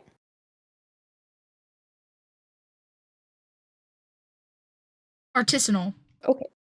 Artisanal. There we go. I knew I said it wrong. I was trying to find where you were. Micro bakeries are small scale, artisanal bakeries that prioritize sustainable practices and local sourcing. I do like that. I like the idea behind micro bakery, but it sounds like there's a lot of like food laws, and it can get kind of messy if you aren't following those food laws. So different states have like different food laws and stuff for like an at-home bakery or like restaurant, things like that. There's different laws in different states. So it's okay. Because there's drama, believe it or not. Micro bakery TikTok realm. There was drama. I feel like there's drama everywhere you go now. But, oh my god, I'm so sorry. That was a really I'm sorry. Okay. So the drama. Sorry, guys. It's just. The drama's just. I feel like the drama itself. It does include the micro bakery, like, and baking community, but to the end of the day, it has to do with, like, those stupid courses that you, like, try to sell to people. Yeah. To, like, be like me. So this lady named Jess was a content creator who runs a micro bakery from her home. And then you later find out it's not actually her home. It's her. She's living at her in-laws, and it's their home. So you see this beautiful house with this beautiful kitchen with the natural light, really cottagecore style, like little wooden stand with like flowers and baked goods and everything.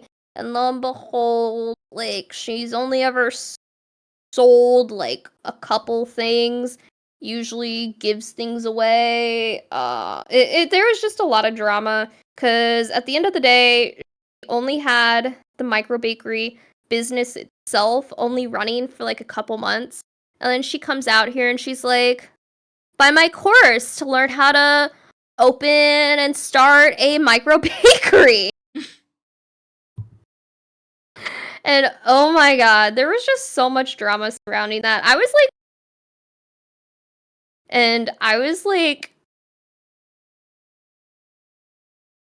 it's like, this is stupid. I am gonna be straight up front with you guys. And I fall for scams a lot. Okay. I've paid for things like this in the past. So I feel like I have every right to say, do not ever believe things like this. No matter, like, do not pay people to, like, tell you things that you can easily, like, if you just look a little harder, read some, like, books or whatever, like, or talk to people, like, network, like, don't pay for these, like, pyramid schemes or, like, what is it called? I'm pretty sure there's a word for this, like, this kind of, where you pay for someone's advice. Like, I don't know. You pay for their, like, courses. Yeah. Like, just don't do it! Don't do it! Don't do it! I've also sat in on, like, courses before, and at the very end, they're like, oh, and if you want to know even more, like, pay for this. And it's like, excuse me? Yeah, no, don't be better than me. Like me. Don't do it, guys. Especially, like, this lady here, she was basically, like, after she got a lot of flack for a lot of inconsistency, stuff like that, she just came out and said, like, the course, she said that she never claimed that you can make a full income off of it, but she wasn't upfront with people either, so, like, when you see where she's living and all this other stuff, and, like, don't know the context behind anything, it, like, comes off as, oh, I'm super successful from this. Yeah. When in reality, it's like, oh, I got it up and off the ground. Like, I bought the licensing for it finally and stuff. That it was, yeah, kind of scary, but whatever. Yeast infections. Yeah, yeast infections. Woo! You want to play the TikToks? What a tangent. Yeah. Are there two? Yeah, there's a part 1. Okay. And then there's a part 2. Part 1. This is what Sero's been waiting for this whole time, guys. I just want you guys to understand how disgusted I am and validate me for that feeling. So I know that I'm right. Okay. This is 1, I believe. I'll be showing you guys how to make yeast infection. Share it with me so I can rewatch it. Oh yeah. Here. Today. Oh. Is it all the way turned up? Here, let me turn it up more. And let me hear it with the rat here. This feels like if I had to suffer, so do all y'all. I mean, I'm not saying it's not that. It's pretty that. Alright. Did you watch it yet, Sero, or is this your first time? Nope, this is my first time. Live reaction, today I'm guys. Be showing you guys how to make yeast infection crusty bread. So I did some research and I figured out how to harvest my yeast infection, and I have a little bit of it here. And we're gonna make bread out of it. That's disgusting. This is strictly for science. I'm probably not gonna eat it unless it looks really good. So I added 1 cup of water to my yeast, and this is what it looks like. And I think it's gonna work because it looks like it's alive. I just used a whisk to whisk it up a little bit, and this is what it looks like now. So it's starting to look more like what normal yeast water would look like. So I think it's gonna work. So I have 3 cups of flour in this bowl, and we're just gonna mix in our yeast, and then yeah, this is where your hunger ends, Angie. After mixing it, this is what it looks like. So I'm just gonna cover this and leave it here for 2 hours. It's been rising for about 40 minutes. We have another like hour and a half before it's ready to bake. So I'm just gonna go ahead and post this and then come back in a few hours for part 2. All right, let me get the part 2 up here, guys. So, yeah, go ahead, and then I'll tell you the story behind it.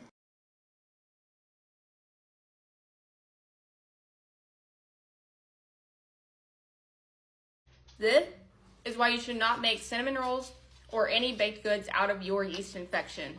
I just want to do some damage control because I know I came on here and said I made cinnamon rolls out of my yeast infection and they turned out really good, and they did. They tasted really good, but we consumed them, and 2 days later these white spots start popping up on mine and my husband's tongue, and I'm Googling what that means, and it says it's oral thrush, which is essentially a yeast infection for your mouth, and the reason we have it is because we consumed my yeast infection. So what I thought was a very special Valentine's gift, truly a pastry made with love from things that came from my body, turned out to be the present of oral thrush. And it's not fun having it. It's not the most comfortable thing to live with. It's kind of painful, and I just feel so bad for giving it to my husband. And I'm thinking I need to make it up to him in some way. No.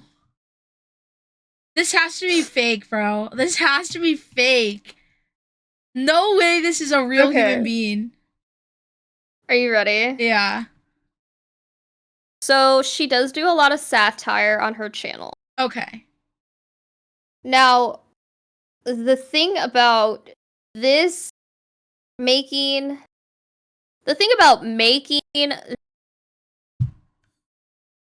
bread being satire, I think she did actually make it. I don't know if she actually ate it or not, but I do have an article here. Because this girl has a blog, okay? And so I do have an article here with like direct quotes from her in it. And I'm just gonna kind of like read through the thought process here, okay? So this was around Thanksgiving time, okay? I guess during that era. Okay. So Zoe quote say okay, I kind of like love how upfront she is. Special Valentine's gift. Okay, maybe it was, I don't know, because it sounds like sourdough cinnamon roll. So like, but again, she does have a satire channel. That's what I'm saying. Okay. Waking up on Saturday with the familiar itching, burning fanny.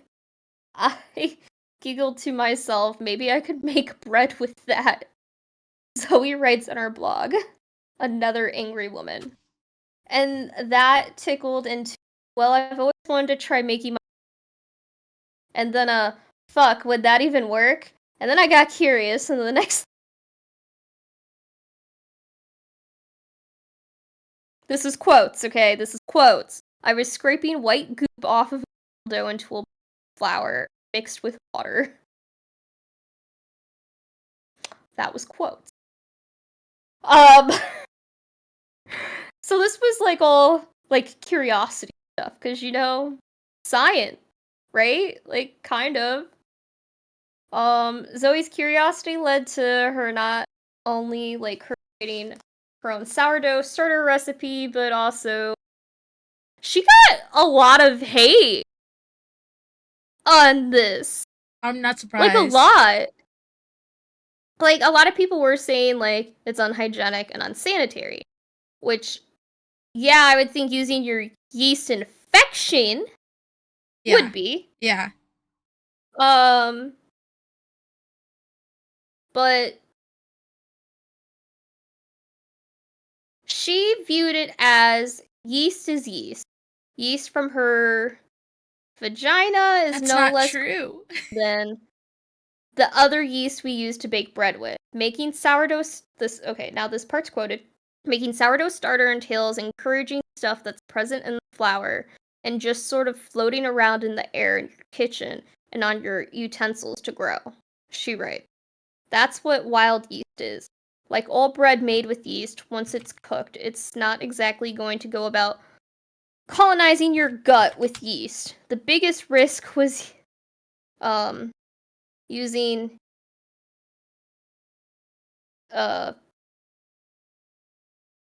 Candia albicans? Candia albicans for bread making is that it won't rise. Yeah, it's not the same type of yeast. It's not made by the same bacteria. So bacteria, yeah. Funny enough, this somehow got turned into a feminist statement, which she didn't intend for. She did not intend for that to happen. Yeah, this is like just a girl who does satire, like her curiosity, okay? And just rolling with it. But yeah, it got turned into a feminist statement. But she did, Zoe also believes that the online outrage she's receiving about her recipe is a blatant form of misogyny. Quote, it probably doesn't matter that my sourdough vaginal, she writes. The very idea of it seems to horrify people more than enough. I suppose it's similar socially constructed disgust that leaves a whole bunch of people repulsed. I should have finished reading the article. Yeah, I'm reading the same article you're reading. I think it's a quote. She actually wrote this. Yeah, I know. She's very like crass in the way she's talking about it, and I get it. But I also think it's not, at least for me, because I am definitely disgusted by it, has nothing to do with the female anatomy being gross. It's the fact that it is a bacterial infection inside a human person that is not the same type of yeast or bacteria as the yeast used in bread. So basically, everyone listening in chat, what she goes on to say is that, like, she feels like that it wouldn't even matter if it was just vaginal yeast, like, just in general. Nothing with, like, an infection or anything. That people in general would just be repulsed by it because people are repulsed by female anatomy, basically. Is kind of the gist of what she's saying. But yeah, no, I'm with Sero on this. I feel like because it was a bacterial infection, that it is unhygienic. But say that was taken out of the equation, it would be a lot similar to, I feel like, what women do when they use, like, their own breast milk to make things. Well, I mean, Amaranth used her vaginal yeast to make beer. So it's not, like, something that people are, like, totally disgusted by as a society. I just think the fact that it was specifically a yeast infection rather than just, like, the natural yeast that is in a woman's body rather than, like, a bacterial one. I think that was the I can't speak for everyone. Obviously, there are some people that are upset about it because of the fact that it was, like, related to the female anatomy, and that just grosses them out and whatnot. Like, there are aspects of that for some people, but I think overall, I think the consensus of disgust was more about that than the infection rather than the anatomy. Yeah. This did, like,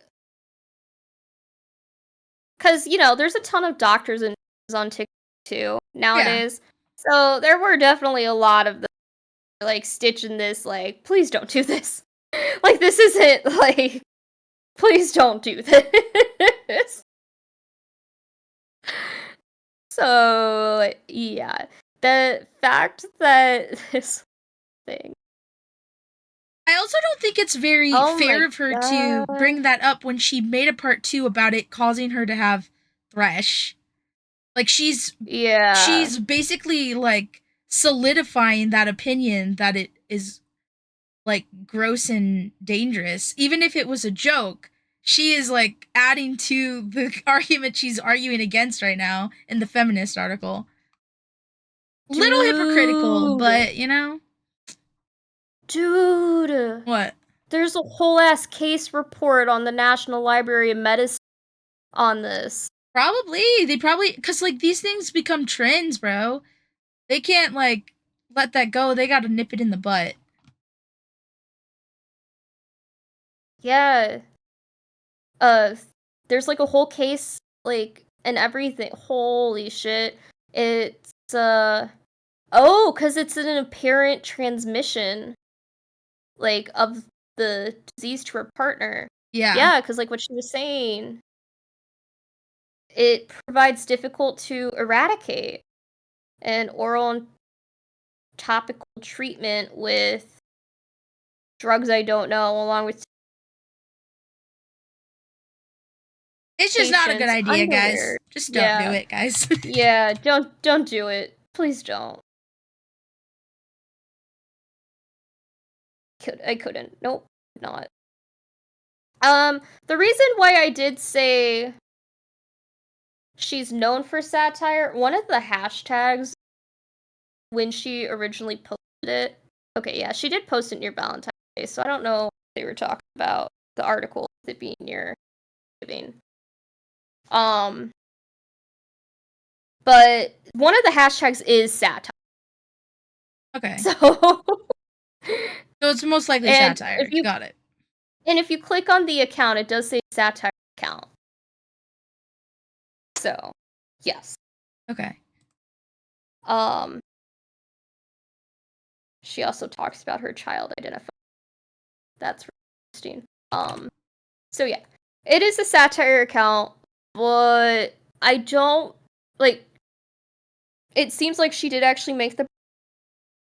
I can't 100% say for sure that she did actually, but there is, like, a whole ass, like, medical documentation thing on this that I, like, found from, like, the National Institute of Health. Yeah. So, like, the government source. Yeah. Whoa! Wait. Dude. Dude, you're gonna flip. It's from 1988. Oh. Do you think she, like, discovered this and just, like, made satire? I think she just, it's just an idea she had. I don't think she, like, was trolling, like, medical documents for an idea. 1988. But that makes sense. The 80s, hippies were big, and I could see hippies doing this for sure. Yeah. Holy shit, yeah.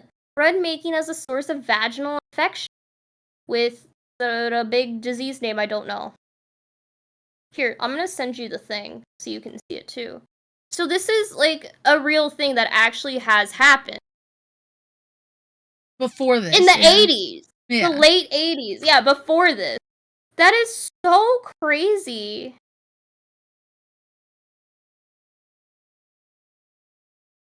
Oh my fucking god.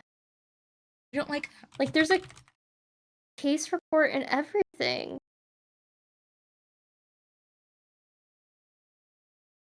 A sexually transmitted disease from bread. Yeah, that's wild. I could Don't never. eat sexually transmitted disease bread, guys. Don't do it. Don't do it, folks. Holy shit. And the fact that there's like similar art.